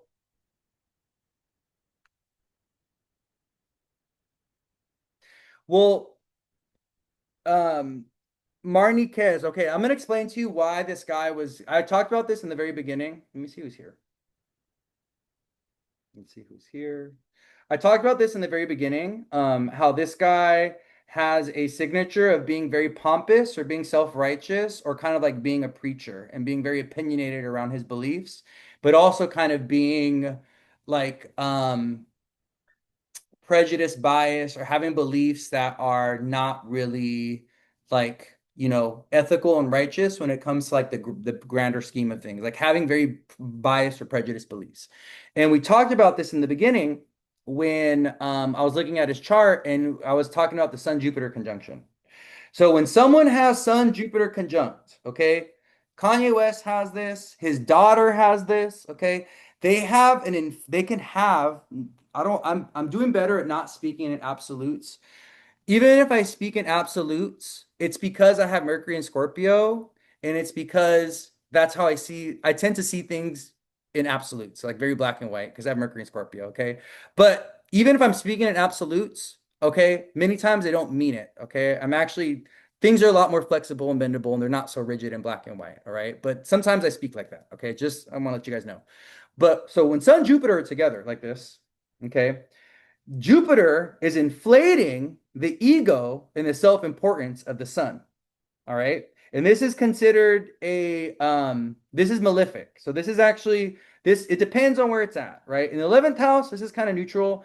Jupiter in Libra though, Jupiter doesn't do that good in air signs. I want you guys to remember that. Jupiter, he kind of becomes cold, he becomes biased, he becomes prejudiced, or he could become very shallow in his beliefs, or he can have beliefs that are more based off of like, self-preservation, having power in society or having privilege, Jupiter, Sun, and Libra together can be about someone who's very privileged and someone who thinks that they deserve that privilege or that they were born into privilege or they acquired privilege because they're entitled to it, because they're better than others, because they're more superior than others. So one of the big things with Sun Jupiter conjunction, this is a big signature for preachers. This is a big signature for teachers, for judges, for therapists, when people have Sun Jupiter together. But if someone does not have like a good heart, or if their morals or their ethics are not in alignment, then they are going to believe or preach whatever it is they believe or they preach, or whatever it is that they learn from their father, because it's the sun, right? Like, so beliefs inherited from the father. Jupiter on top of the sun. Jupiter's beliefs, the sun is the father. So Jupiter conjunct the sun is we absorb the father's beliefs, or we get the father's beliefs, right? Um, but that doesn't necessarily mean that those beliefs are going to be full of integrity or truth, or those beliefs are going to be righteous or morally pure, right? Or compassionate. So Jupiter, we look to Jupiter as a planet of compassion and respect and fairness and equality. And Jupiter, when he's in a good sign, when he's strongly placed in Cancer, he's in Pisces, right? I even think to some extent, like Jupiter in an earth sign, like Jupiter in Taurus, Also, when he's in Sagittarius, he rules Sagittarius. I also think he does really good in Leo. That's when Jupiter is well placed in the chart or well aspected in the chart. There's a sense of like righteousness and moral and like moral awareness, and there's a sense of compassion. Like people are warm, they're affectionate, they care, right? But when Jupiter's in a cold sign, like the sign of Libra, he loses his heart, he loses his compassion, he doesn't really care. Yeah, and the moon's there as well, right? Yes, the moon is in Libra. And this also tells us, because he has sun moon, he has sun Jupiter trine Saturn like this, he grew up privileged. This guy grew up privileged. So his father was an architect and his mom was a psychologist. So this guy, he didn't really experience like hardship and difficulty on a mundane physical level. Like he didn't struggle with money and finances, right? He was very privileged. Life was kind of easy for him. Things were kind of given to him, right? Um, he was his dad's favorite. He has Sun Jupiter together, right? So because of that, he loses contact with his Saturn and Aquarius, which is being a representative, Sun Jupiter trine Saturn Aquarius, being a representative for the outcasts, for the forgotten, for those that are on the outskirts of society, Saturn Aquarius, right? The elderly, the children, the sick, the most vulnerable among us, right? That's his karma. He has karma with the people. If you have Saturn retrograde in your chart, you have karma with your career, with your community, with the collective. You have karma with power. One of the things I was talking about earlier is his Saturn square Pluto. This is about the collective abuse of power and manipulating tons of people on a mass scale in a past life. That's why he has Saturn square Pluto. So he has this, he was here to like make up his karma for abusing power and manipulating people in past lives on a big scale. And what was he doing? He was doing it again. He was making the same mistake. He's doing it. That's what we do. That's why we come back here. For those of you that believe in reincarnation and karma, like myself, that's why we come back here 5,000 times, 10,000. We're just being born over and over and over again because we keep making the same mistakes. And every soul, all of us, we all have our own different karmic journey.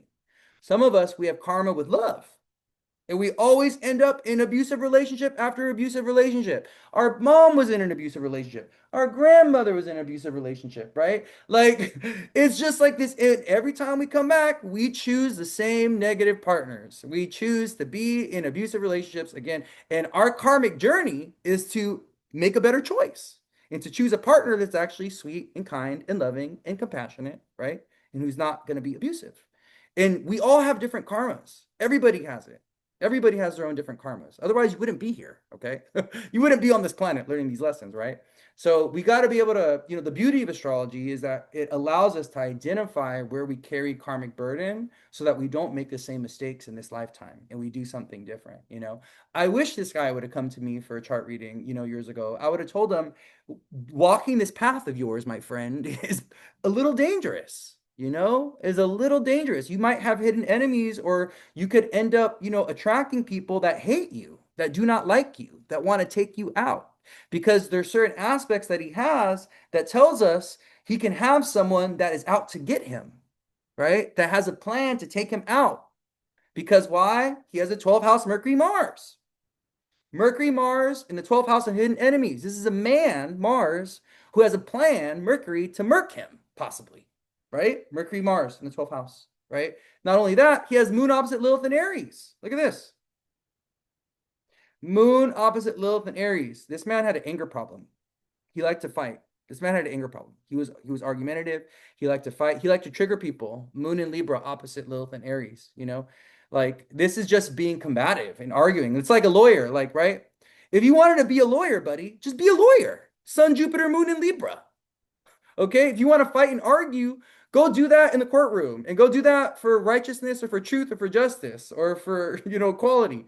Don't do it in a political way where you're antagonizing and bringing inflammatory language, because then you're subjecting yourself to danger. You're, you know what I mean? So, but, to each their own. Also, another really interesting thing is how he has the node square Chiron in Virgo. So I just noticed that he has the North Node in Sagittarius, and he has the South Node in Gemini, and he has this Chiron in Virgo. So let's go ahead and read his nodes. I want to show you guys how to read the nodes, or how I read the nodes, and how I kind of look at someone's karmic journey, or I kind of look at, what someone is here to learn in this lifetime. Okay. I want you guys to follow along, okay? Because this can be a little confusing. We're going to be talking about dispositorship, because it's not only are we going to be looking at the house placement of the nodes, but we're also going to be looking at the planets that rule the nodes, okay? So North Node in Sagittarius, all right? That's about, kind of pursuing truth, pursuing justice, needing to work on your karmic beliefs in some type of way. North Node in Sag. If you have the North Node in Sag, you're here to expand, you're here to grow, you're here to be a preacher, you're here to be a visionary, you're here to travel, you're here to do your Jupiter placement. Okay, so if you have a North Node, wherever you have your North Node, you want to look at the planet that rules your North Node. So if you have the North Node in Scorpio, you want to look to where your Mars is at. If you have the North Node in Sag, you want to look to your Jupiter. If you have the North Node in Capricorn, you want to look to your Saturn. Use traditional rulers, the original 7 planets for this, okay? So if he has his North Node in Sag, he's here to do his Jupiter. He's here to figure out some kind of karmic thing with Jupiter, okay? And he's here to move away from South Node in Gemini. So what is the South Node in Gemini about? South Node in Gemini is about playing devil's advocate. It's about being wishy-washy with your beliefs. It's about information is information, right? There's no morals, there's no compassion, there's no filters brought to our information or what we know, right? So this is about aimless argument. This is about word gibberish. This is about using information, right? And not running it North Node through Sag through a moral filter. So being immoral and unethical with information, South Node in Gemini, that's a shadow. And then also, if you take a look, he has it at 5 degrees, which is a Leo degree. South Node, 5 degrees. North Node, 5 degrees. Chiron squaring the node. So let's draw aspects here. Let me show you here. Let me show you this. We're going to do Chiron square the nodes. He has Chiron in Virgo. at a Leo degree. Hmm, why didn't it show the nodes? Lunar nodes to, oh, right here. I got to click this one too. Yeah. Okay, there we go. Okay, there you go. See? Now you can see the big square. See the big red line to the nodes? So what is Leo? What's 5 degrees? Right? What is that Leo degree? Why is it 5 degrees important? And you should look at the degrees of your nodes, okay, if you're kind of following along and you want to do this for yourself. Well, Leo is a sign of the leader. Leo is a sign of publicity. Leo is a sign of the entertainer. Leo is a sign of the performer. So Leo has a lot to do with people who are in the limelight, in the public eye, who are going to have influence. But Leo is also about the ego. It's a very that degree, 5 degrees, it could be a popularity or fame degree, but it can also be about being selfish and egotistical and thinking that one is right over others or that one is entitled over others. Okay. Because that's the shadows of the fifth degree. It's the shadows of Leo, right? I am the king and everyone else has to listen to me because I have absolute authority, right? I am right because I am better than other people, right? Because I have more educated, I'm more entitled, whatever the reasoning, right? That kind of inflated sense of self-importance is a Leo degree thing. It's a 5 degree thing. Okay. But he has some kind of woundedness around Virgo, around his work, around his health, possibly, right? And also kind of like how he uses information at work, right? But it's not really morally aligned, North Node and Sag. So this tells us with the North Node and Sag at 5 degrees, he's here to, express leadership 5 degrees in a way that's morally and ethically righteous. North Node and Sag. And what's also really interesting is we see the reinforcement of this Leo energy, of this Sun energy, with the fact that the ruler of his North Node in Sag, which is Jupiter, is conjunct the Sun. So we have Jupiter and the Sun. We have all these 5 degrees. So there's this reoccurring theme of Leo and the Sun. And the Sun is about what? Leadership, authenticity, righteousness, but ego. I'm right, right? Having beliefs that are based off of the self, off of opinion, off of judgment, that are not really considerate of others. The Sun doesn't consider others, right? The Sun is like, well, this is what I believe. Because I think I'm right, because I'm smart, because I'm educated, because I'm chosen, I'm whatever reasoning, right? So it's interesting because the Sun Jupiter conjunction in the North Node in Sagittarius tells us that he was here to develop Jupiter compassion, understanding, benevolence, actually caring for people, caring for the disenfranchised, caring for those that have been abandoned or lost, caring for those that are, on the outskirts of society. Jupiter trine Saturn retrograde. Saturn retrograde is the caring for those that are on the outskirts of society or that have been ostracized. You see, this is also why he worked with teenagers or he worked with youth. Because why? He has Saturn in the third house in Aquarius. This is schools. Aquarius rules teenagers and the youth, or those that are going from their teenage years to their adult years. And he has Sun Jupiter trining Saturn. You see? And he did the opposite. He did his South Node in Gemini, playing devil's advocate, being immoral and unethical, engaging in meaningless, pointless conversation where he's just like challenging people or triggering people or making people mad, right? And because the shadow of the South Node, where do we see the shadow of the South Node for him? Well, if we want to know more about his South Node, then we got to look to Mercury. Because why? His South Node is in Gemini, ruled by Mercury. And where do we have Mercury? With Mars in the 12th house. You see? So if he does his South Node, he subjects himself to the karma and the consequences of his Mercury, Mars in the 12th house in Scorpio. It hidden enemy, 12th house, murking him, Mercury, Mars, developing a plan, Mercury, to take him out, Mars. Right? He subjects himself to that danger. And then also he's got that Saturn Pluto square, right? So it's kind of like, if you do your South Node, and if you're really living your South Node, and your South Node is connected to a dangerous thing, okay, then it could end up having really terrible consequences or lead to your undoing. Another thing, so this is how his chart operates, right? But I'm gonna give you guys some examples of how this shows up or how this can show up in other people's chart, okay? If you have the South Node in the 8th house, or the sixth house. Okay. That tells us you have a past life, sixth house of not taking care of yourself, of having unhealthy habits or behaviors, of having addictions and things like this. South node in the sixth house. We'll start with that first. And then your north node in the 12th house tells us you're here to release yourself or free yourself from unhealthy habits and behaviors and routines or even jobs. Sixth house. You're here to become more spiritual, more on the line. You're here to liberate yourself from your own habits and behaviors, right? But what happens if you do your south node anyways? Let's say you do your south node in the sixth house. Let's say you're drinking, you're smoking, you're partying, all this stuff. Well, guess what? North node in the 12th house, you're going to end up in jail. You're going to end up in the hospital. Or south node in Virgo in the sixth house, you're going to end up with a karmic illness. You're going to get sick. You're going to get cancer. You're going to have to end up getting something amputated. You're going to get, that's how it works. That's how it works. If you are doing the low vibration of your south node, okay, and if you're doing this, making the same mistakes that you already made in a past life with the south node, you're going to get sick. You're going to get ill because the sixth house is sickness and illness. So you're going to get the worst manifestation of your south node placement, which is an illness, a sickness, and one that's chronic because the sixth house is about chronic illnesses, something that you got to deal with every day. You got to live with it every day. So that could be, you're losing your hearing. That can be headaches or migraines. That could be, cancer. That could be, something gets amputated. It's something you got to live with every day. You got to carry a burden now, right? If you're doing the unhealthy version of the south node, okay? So now I'm going to do another example, okay? If you have the south node in the eighth house and you have the north node in the sixth house, okay?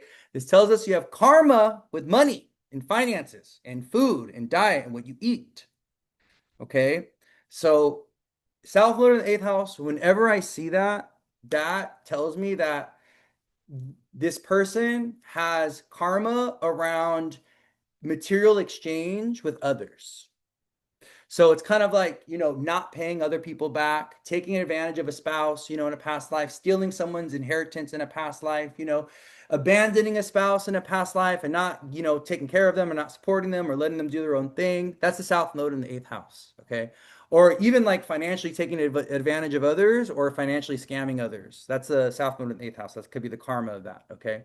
And so if you are financially irresponsible in this life, if you financially scam or take advantage of others of the south node in the eighth house, if you are, doing work where you're manipulating others in some type of way, right? Or you are even, merging with people because the eighth house, second house axis has a lot to do with merging with people financially. And, you're merging with people in a way that's kind of like irresponsible, or even you may owe them money from a past life, you're going to take a loss from that relationship, or they're going to end up taking advantage of you, or you're going to have to end up paying them out money. Or if you do the negative thing where you take advantage of them financially, you'll end up going to jail, or you'll lose all your money, or, things like that. Because the south node's going to get you on that eighth house, second house axis, right? The other thing that the second house, eighth house axis has a lot to do with, the eighth house has a lot to do with surgery. And so the second house is diet. And so the north node in the second is about what you're eating, what you're putting into your body. And the north node tends to be very insatiable and very intense. So when the north node, right, if you're doing too much of your north node, you can get the negative manifestation of the south node. So what I've noticed with the north node in the second and the south node in the eighth is people who eat unhealthy, second house, they could end up having a health issue where they need surgery, eighth house, in some type of way. And the signs, and if there's anything in the second and the eighth house, if there's any planets or the signs ruling the second and the eighth will tell us the area of the body, the area of like what organs, where that's going to show up, where that's going to manifest. Does that make sense? So the north node in the second house is about financial independence, and the eighth house is about financial codependence.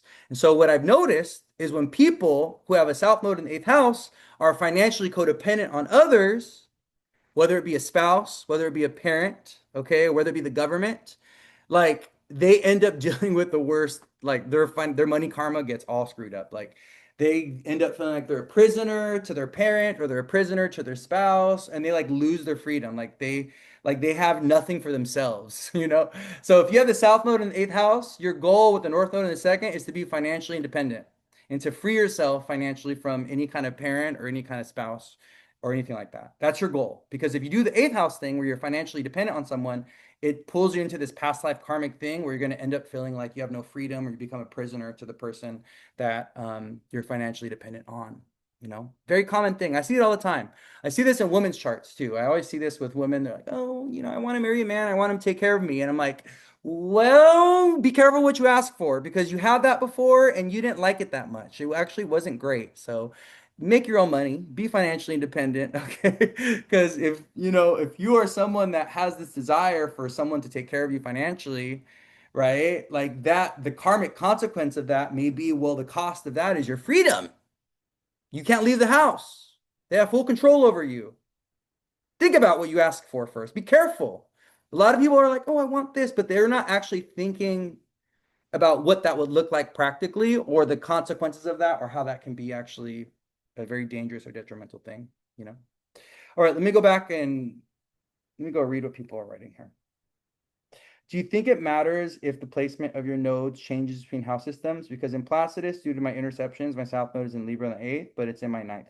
You could do both. You could do both. If you use Placidus, I would say look at both. I would say look at both and ask yourself which one resonates the most. And they both may resonate. You may resonate with if you're using different house systems, you may resonate with the south node in the eighth house and in the ninth house. But me being a traditional astrologer, I do, mostly do Hellenistic astrology, and I also do like a little bit of Vedic and Eastern astrology. I've studied different, forms of astrology, but mainly my practice is rooted in Hellenistic, like ancient astrology, which is why I do charts and whole sign. And it never miss the charts never miss in whole sign. I'll tell you that. Okay. It never, every birth chart reading I've ever done, listen, I never miss, my loves. All right. Never miss. Very, very accurate and on point with what I do. So that's why, for me, whole sign rings true always. And whole sign has been very, very accurate in my astrological practice, which is why I continue to use it. Also, when it comes to synastry and transits, whole sign is a little bit easier. If you take a look at your transit chart, you have very even slices of the pie. So it's a lot easier to look at. When you're looking at let me show you the Placidus chart. Let me show you this. Look at this. Let me show you something. Look at how difficult this could be to read for houses. You have to, but if you're like used to looking at it, then that's fine, right? If you're like used to looking at it. But look at this. Look at this. Look at the houses. They just don't even like, what's going on? What's going on? How are we supposed to read this? What is happening here? This is very complicated. This is like we got interceptions on interceptions in here. This is looking like that movie Interception where there's like layers within layers. It's a little, yeah. So my recommendation is, especially if you are studying any kind of ancient Hellenistic traditions, or if you want to learn Vedic or Eastern astrology, just do it in whole sign because, yeah, especially when you got charts on top of each other. When you're doing biwheels like this, it's a lot easier to it's a lot easier to look at a chart when there's a biwheel involved if you're doing synastry and stuff. Hold on. Let me read what some people have said. Go up. Let me scroll up.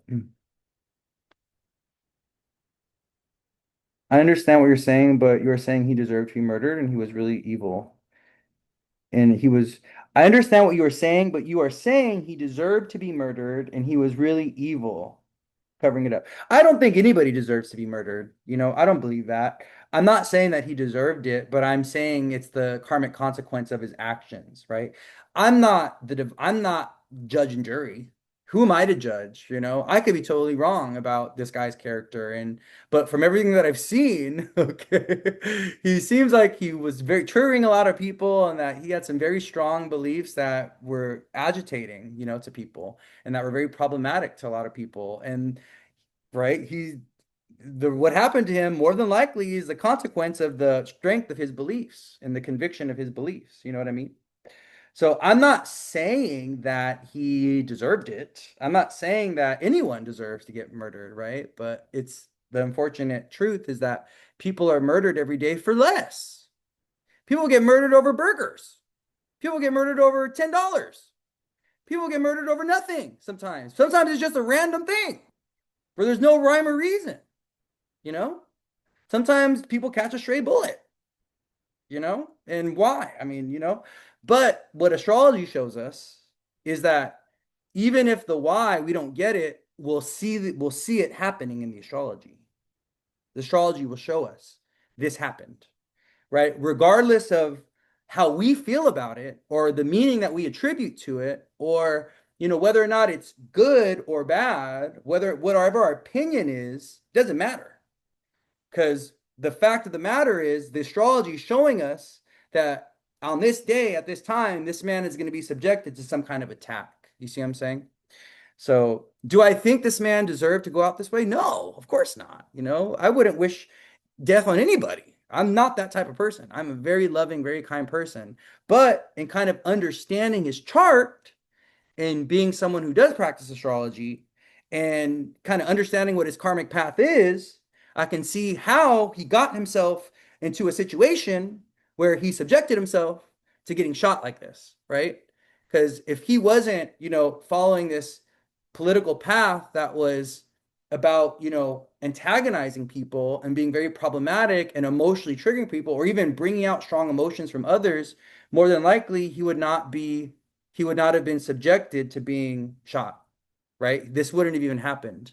People that are, I think, in general, I mean, this is just a very general statement that I'm making, and but if you live your life in a good, moral, righteous way, I don't think you're going to be really subjected to moments of violence. You may still, it may happen to you randomly, right? But your likelihood of being subject to getting murdered or dealing with a moment of violence is way less, right? Is way less. So, and sometimes you're a good person in a society that is, morally corrupt, like JFK and MLK. Sometimes, you're the moral righteous person and you become a victim to those that are antagonistic or those that are negative or those that are trying to hold society back from being more loving and more kind and more compassionate, right? So no one deserves to get murdered, and no one deserves to, in my opinion, but people get murdered every day, and that's a Mars thing, People get murdered, and that's just the truth. That's just something that happens. That's a part of our reality when we're understanding astrology and we're learning about, the more difficult aspects of astrology, like Saturn, or more difficult planets like Saturn and Mars. We got to start talking about the deeper, harder, difficult things, you know, like abuses of power, torture, subjugation, disenfranchisement, manipulation, murder. These are all Mars Saturn things. And, it could be really hard to discuss the difficult parts of life. But astrology reflects all of it. Astrology really, when you understand it on a high level, you will understand that astrology shows us the everything of life.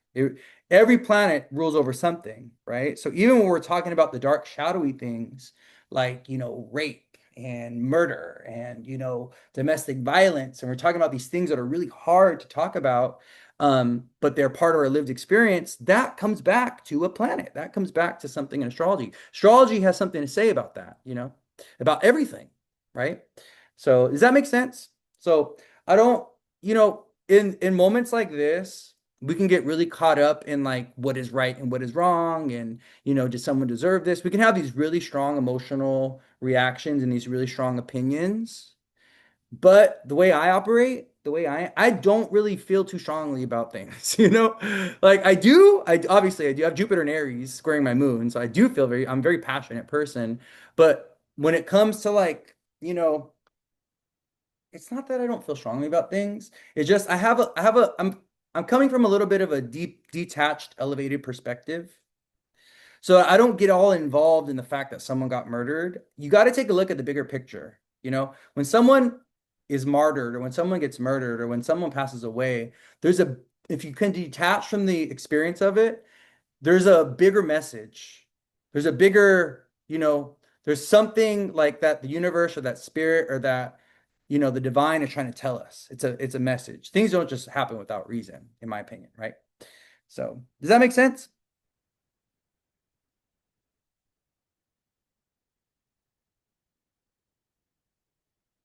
Is he a soul that's regretful of what he said for? I don't, we're just doing astrology right now. I'm not like, I'm not pulling cards and tapping into his energy. We're just kind of looking at this very, very subjectively. This is not someone's energy I want to tap into anyways, to be honest with you. I don't want to tap into his energy. I don't want to fill into him. I don't want to know any more about him than I already know. He's lucky and blessed that I've given him an hour and 9 minutes of my time already. He should be thankful that I'm even talking about him and using my energy. He should, right? Yeah, you know what I mean? Um yeah. I think that this guy, unfortunately, I just don't think he was doing the right thing, in my opinion. I just don't think he was really following you know, the path that he should have been following. I really don't. I think this man, was very, very off path with his work and what he was here to do. And if he was here doing, the work that he was supposed to do, if he would have kind of course corrected himself, or if he actually would have been doing the Sun Jupiter, which is in the 11th house, which is being more of an Aquarian energy, helping the disenfranchised, working with nonprofits, working with people that are disenfranchised in some type of way, like the homeless, or even like, I see Saturn Aquarius, and that kind of gives me working with like kids that are adopted or kids that like foster kids and stuff. If he would have done that, he I don't think this would have happened. But I don't know, who's to say. Got to talk to God about that. And maybe this was script. Maybe this was just part of his life plan. Maybe he was meant to follow this, path and do his 31 years of life, and this is how it was going to end. We don't know. It's a big question mark, stuff like that. So, but yeah, so let's go to wrap this up. It's 8 o'clock and I'm hungry. I need to eat some food. Thank you guys for being here. So let's go ahead and do a quick little recap. All right. So, what did we learn today? Well, a few things. Okay. We learned that when Saturn transits your sun, this can be very dangerous. This can be a moment when Saturn's on your sun where you have a fall from grace, where you get publicly attacked, or you have a fight with the boss or your father. This could also be a moment where you get in an accident, you get hurt, you get wounded in some type of way, or you get attacked, right? So Mars rules over guns, knives, violence, blood, anger, rage, fighting, and Mars is a planet that murders. Mars is a planet that murders. So, all right. So he had the Sun Mars together in his chart today. Okay. The other thing is when you have eighth house transits happening or when the eighth house is activated. So this guy was or is in a eighth house perfection year. And we have Jupiter here, and Jupiter is currently squaring his sun. We also have Jupiter directly opposite Uranus and Neptune. So Uranus is the planet of accidents and sudden shifts or changes, right? And yeah, and there's that. Okay. So the eighth house also rules death, transformation. So he's 31, going through an eighth house perfection year. So this has a lot to do with going through some kind of ending. A lot of, like I was saying in the beginning, eighth house has a lot to do with maybe a loss of a job or dealing with the loss of someone important in one's life during that perfection year. But it could also be a near-death experience. It can be getting surgery, or it could even be you passing away or someone passing away. That could be an eighth house thing. It really depends on if everything else, really depends on where everything is at in the chart. And I would look, if you're going through an eighth house perfection year, I would say look at the solar return chart for that year to kind of get an idea of what it's going to look like. Okay. Um, the other thing that we learned is when Saturn is opposing Saturn, you always want to watch Saturn. What is Saturn doing? Okay, because when Saturn comes in to oppose a planet in your chart, like what's happening with him, Saturn retrograded back into Pisces at 29 degrees, opposing his 28-degree Venus in Virgo. That can be a karmic turning point with like work and career or anything associated with that planet. So this could have been a divorce or separation for him. This could have been a new business contract for his career in some type of way or a new partnership. But the negative manifestation of this is can be like a loss or an ending or a tragedy because Saturn is the reaper. So there's a reason why Saturn looks like a cross with a little sickle coming out, okay? Because traditionally Saturn was a planet of death and endings. He rules over time and old age and death. He rules over the last part of life. and archetypes of Saturn. The Grim Reaper is an archetype of Saturn. But then when Pluto was rediscovered in the last, 100 years or so, I can't remember when Pluto was discovered. Anyways, when Pluto was discovered, they took away a lot of significations from Saturn in modern astrology and they gave them to Pluto. But we also got to understand Saturn doesn't lose his significations, his ancient significations. He's still the planet of death. He's still the planet of constriction, of loss, of sickness, of illness, and he also brings tragedy. So Saturn's opposing his Venus. Okay, so that was another one. All right. And then we did another thing where we actually looked at his chart with the sun on the rising. So when we first started reading his chart, we didn't know that he was a Sag rising. I ended up getting that information from people in my Instagram chat, and I just am trusting them. I don't even have his exact birth time. I just put Sag on the rising. But what we did is we actually read his chart with the sun on the rising before we had his birth time, and we had Libra on the rising because he's a sun in Libra. And then in the eighth house of death and transformation, we have the moon going to Taurus today. Eighth house is death and transformation. In the eighth house, Taurus rules the neck. He ended up getting shot in the neck today, right as the moon went into the eighth house. Okay. And then he passed away, eighth house, because the eighth house is death. And the eighth house will give you indication of how you're going to pass away. So you can look at the eighth house from your sun, or you can look at your own natal eighth house and the planet that rules it or anything in it to get an idea of like passing and death and things like this. So it's really interesting about his eighth house is he has Uranus, Neptune in the second, opposing the eighth. And Jupiter is opposite this Uranus Neptune right now, if we look at his transit chart. So we can see that, the this Jupiter, this Uranus Neptune thing, the planet of accidents and the planet of like confusion and like what's going on together, right? Jupiter triggered this. Jupiter opposed the Mercury Neptune, Mars separating from that square with Jupiter that he did last week, and Jupiter squaring his sun and Mars on his sun. So we had this activation of like Jupiter, Mars, and the sun and all that stuff. But the moon in Taurus, the moon in Taurus triggering some kind of like karmic loss or some kind of karmic tragedy. What's interesting is like when the moon goes into Taurus, right? The dispositor of the moon in Taurus brings us to Venus, and he has his natal Venus in Virgo, who's being opposed by Saturn in Pisces, right? So that's where we get some kind of like karmic ending or something like that. Um, so we had that, but yeah, so we were originally looking at his chart by putting the sun on the ascendant, and hold on, sorry guys.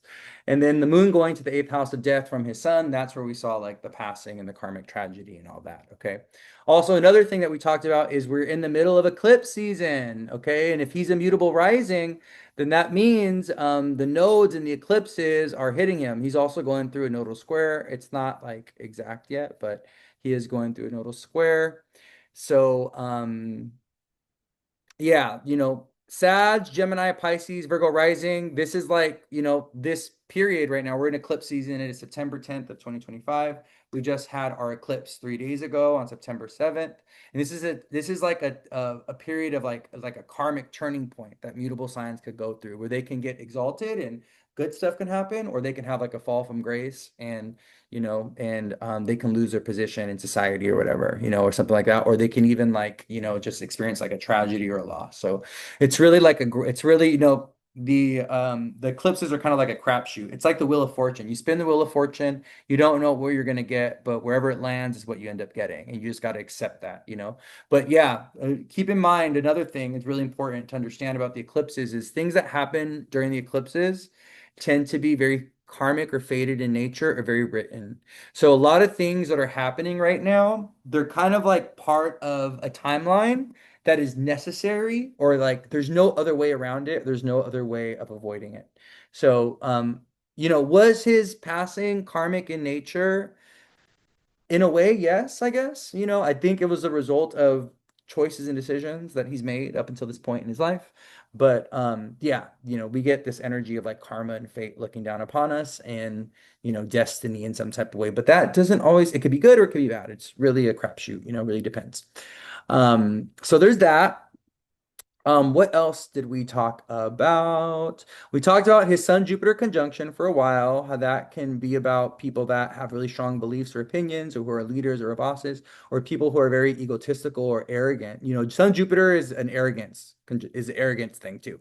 People that have Sun Jupiter together can be very arrogant, but they're very pious. They're very, their beliefs, they're very opinionated about their beliefs. They feel like their beliefs are superior to others. That can be the shadow of Sun Jupiter conjunction. But this generally makes for like good people. But it's the fact that he has the sun fallen in Libra, which is the problem, I think. We didn't talk about that, but he has the sun in Libra and it's fallen, right? So that's an issue. That's a little bit of a problem, is the fact that, the sun in Libra and its fall does not give him good insight. It doesn't give him a good heart. It gives him kind of like a cold heart. Um, and then Saturn's touching it. Therefore, making his heart even colder, right? Saturn trine the sun and Saturn trine Jupiter. So, yeah. And then we also talked about Mercury Mars together. So we talked about him having Mercury Mars together in Scorpio and that being a very combative, very antagonistic placement.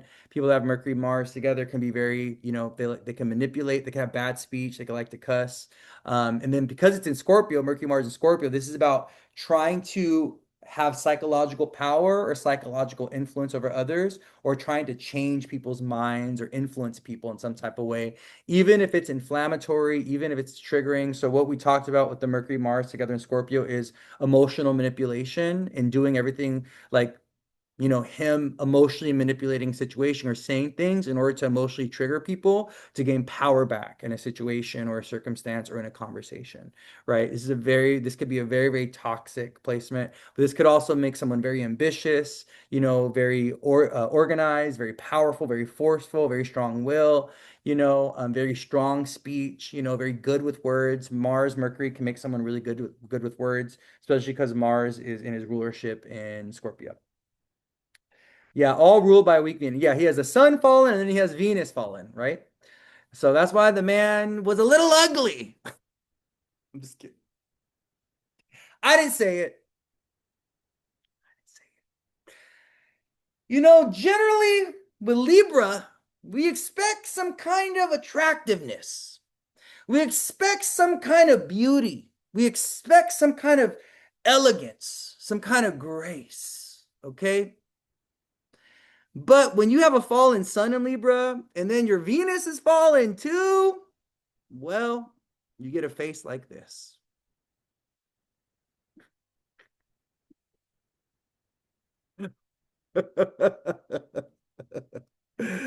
Well, you get a face like this.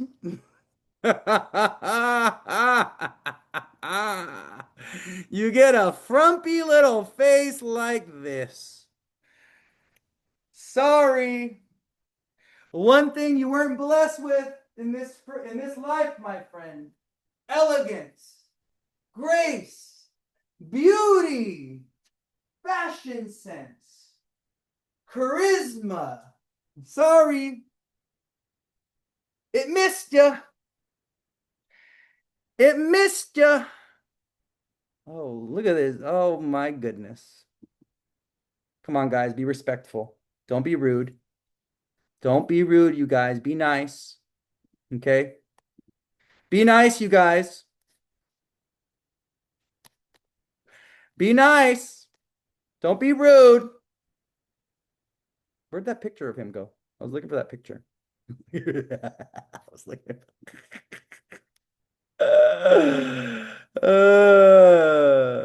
was looking for that picture. Elegance, grace, beauty. None to be had here, unfortunately. Sorry, buddy. You weren't given the beauty. You didn't. It's because he didn't deserve it, unfortunately. Okay. You gotta just. No, no. Beauty could be a burden, though. It's like, believe me. Beauty is not always, beauty can be a very. What is going on here? What's happening with this? What is this? What's going on here? Let me close this out. What is this? Ugh, get out of my way. Anyway, sorry about that. But yeah, you know, not all of us can be so elegant and handsome with cheekbone and with beautiful. Look at the eyebrows. Look at the. Not everyone, unfortunately. Okay.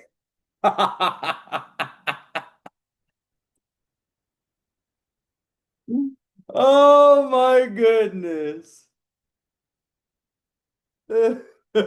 Face card eats. I'm just kidding, you guys. Listen, I'm trying. Listen, okay. In Vedic astrology, I have a ninth house Libra stellium. So in Western, I'm a ninth house Scorpio stellium. I have Sun, Mercury, Pluto together in Scorpio, and then I have Venus, 22 degrees Scorpio. But in Vedic astrology, I'm a Libra. I have Sun, Mercury, Pluto all together in Libra, and I have Venus in Libra at 22 degrees. So I have a strong Venus.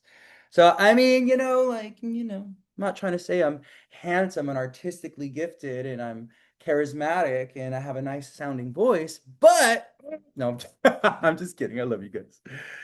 You guys are so funny. You are ruled by Neptune and Jupiter. That's why you do. Yeah, I'm a Pisces rising. That's why I'm a big softie and I cry a lot. I'm kind of like a loner. Pisces rising things. But I love you all so much. Yeah, there's some truth in every joke. That is so true. But yeah, so going back to his chart, this man, not blessed with the beauty, and a fallen sun, a fallen Venus, Jupiter burnt out by the sun. You know, he was tall though. I think he was tall, right? Sag risings can be like tall, especially when Jupiter's in an air sign like this. The combination of the Sag rising and the Jupiter, and um, it's interesting. The 11th house stellium, though, very influential person, community organizer, a community mover, a leader, but leading people in the wrong direction. The blind leading the blind, unfortunately. We also talked about the woundedness of the Chiron in Virgo. So a lot of times when people have a Chiron in Virgo, there's going to be a deep wound around their career, around their reputation, or around their legacy. So many times when people have Chiron in the 10th house, not Chiron in Virgo. That's not what I meant to say. What I meant to say was Chiron in the 10th house. When people have Chiron in the 10th house, there's going to be a deep karmic wound around their legacy, around their reputation, around their career that they're going to probably experience in this lifetime. I talked about this with Kamala Harris. Kamala had Chiron in the 10th house. She ended up losing the presidential election, and that's going to be like a big thing that kind of hangs over her. It's going to be part of her legacy, right? 10th house is career legacy. Nikola Tesla, also Taurus rising. Nikola Tesla, Chiron in the 10th house in Aquarius. He had a very deep wound around his public reputation and his public image, right? He was kind of erased out of history. It wasn't until recently that, he was brought back into the mainstream and he was given his accolades, right? But initially, Nikola Tesla, right, his work was stolen. We had other people take credit for his work. And he did have a deep karmic wound around his reputation and his public image and his legacy, right? We're seeing some reconciliation of that and some healing of that, but that's a Chiron in the 10th house thing.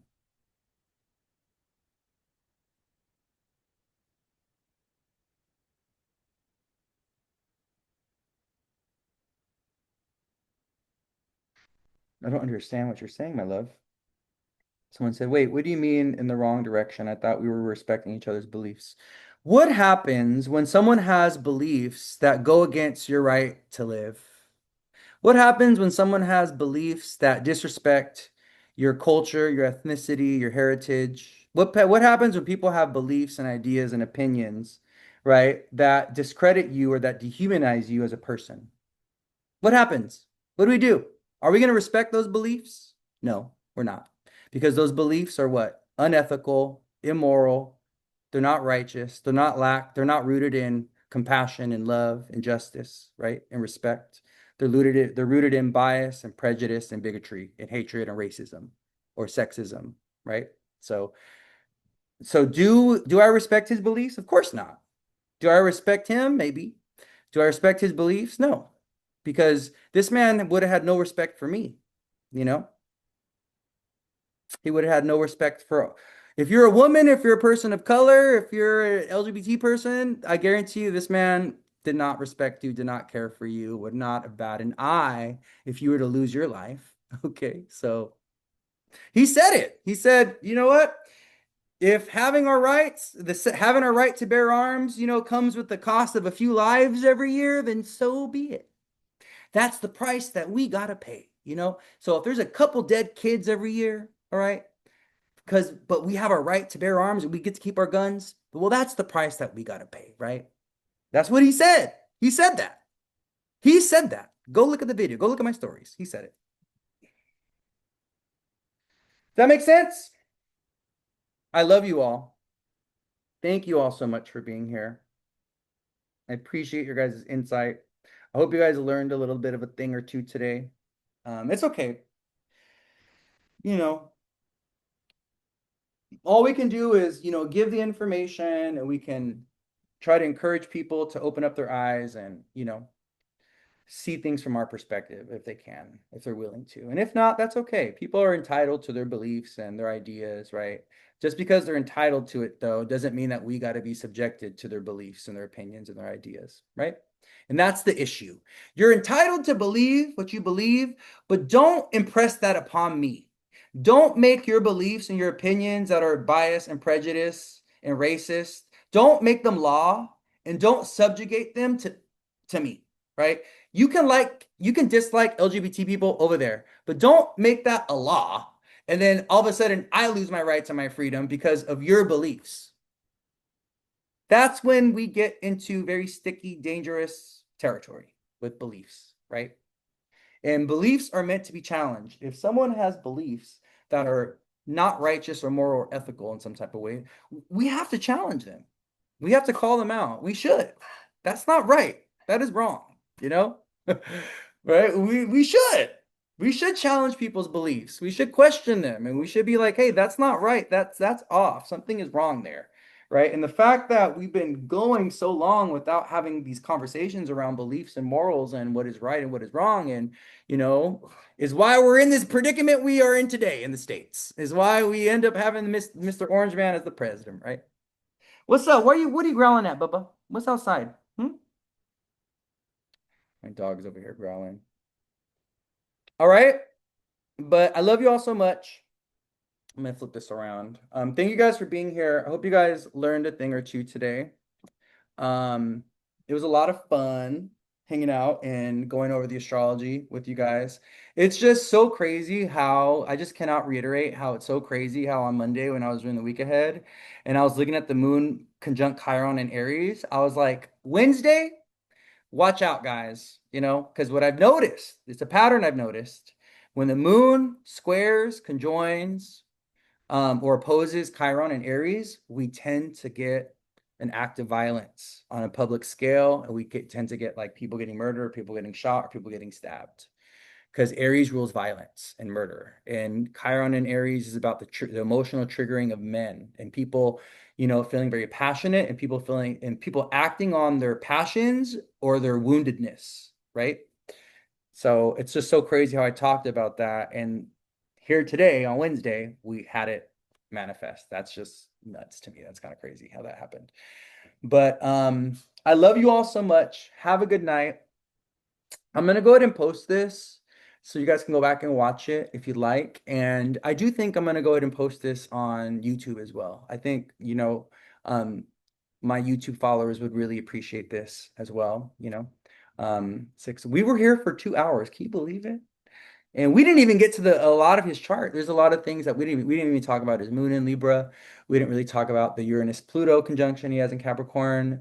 We didn't really talk about, I guess we talked about most of his chart. We talked about most of his chart, yeah. But there's a few things that we didn't really talk about, but that's fine. We got to the core of it. We got to the meat.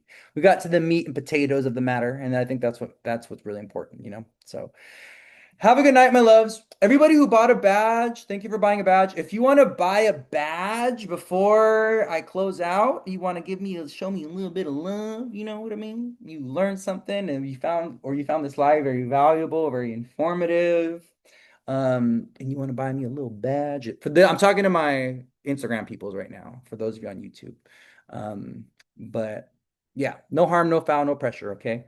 Have a good night, though. You guys be safe, be well. We're in the middle of eclipse season.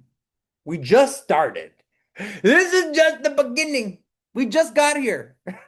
We're like 3 days in, and there's already been, the what is it? Nepal fell. There was a revolution in Nepal. Okay. The French are going through some ish right now. They got a whole revolution going on over there. They got all these riots and stuff. We just had a man got murked. We just got a man got murked. And we're only 3 days in. Oh my goodness. You know, we just started.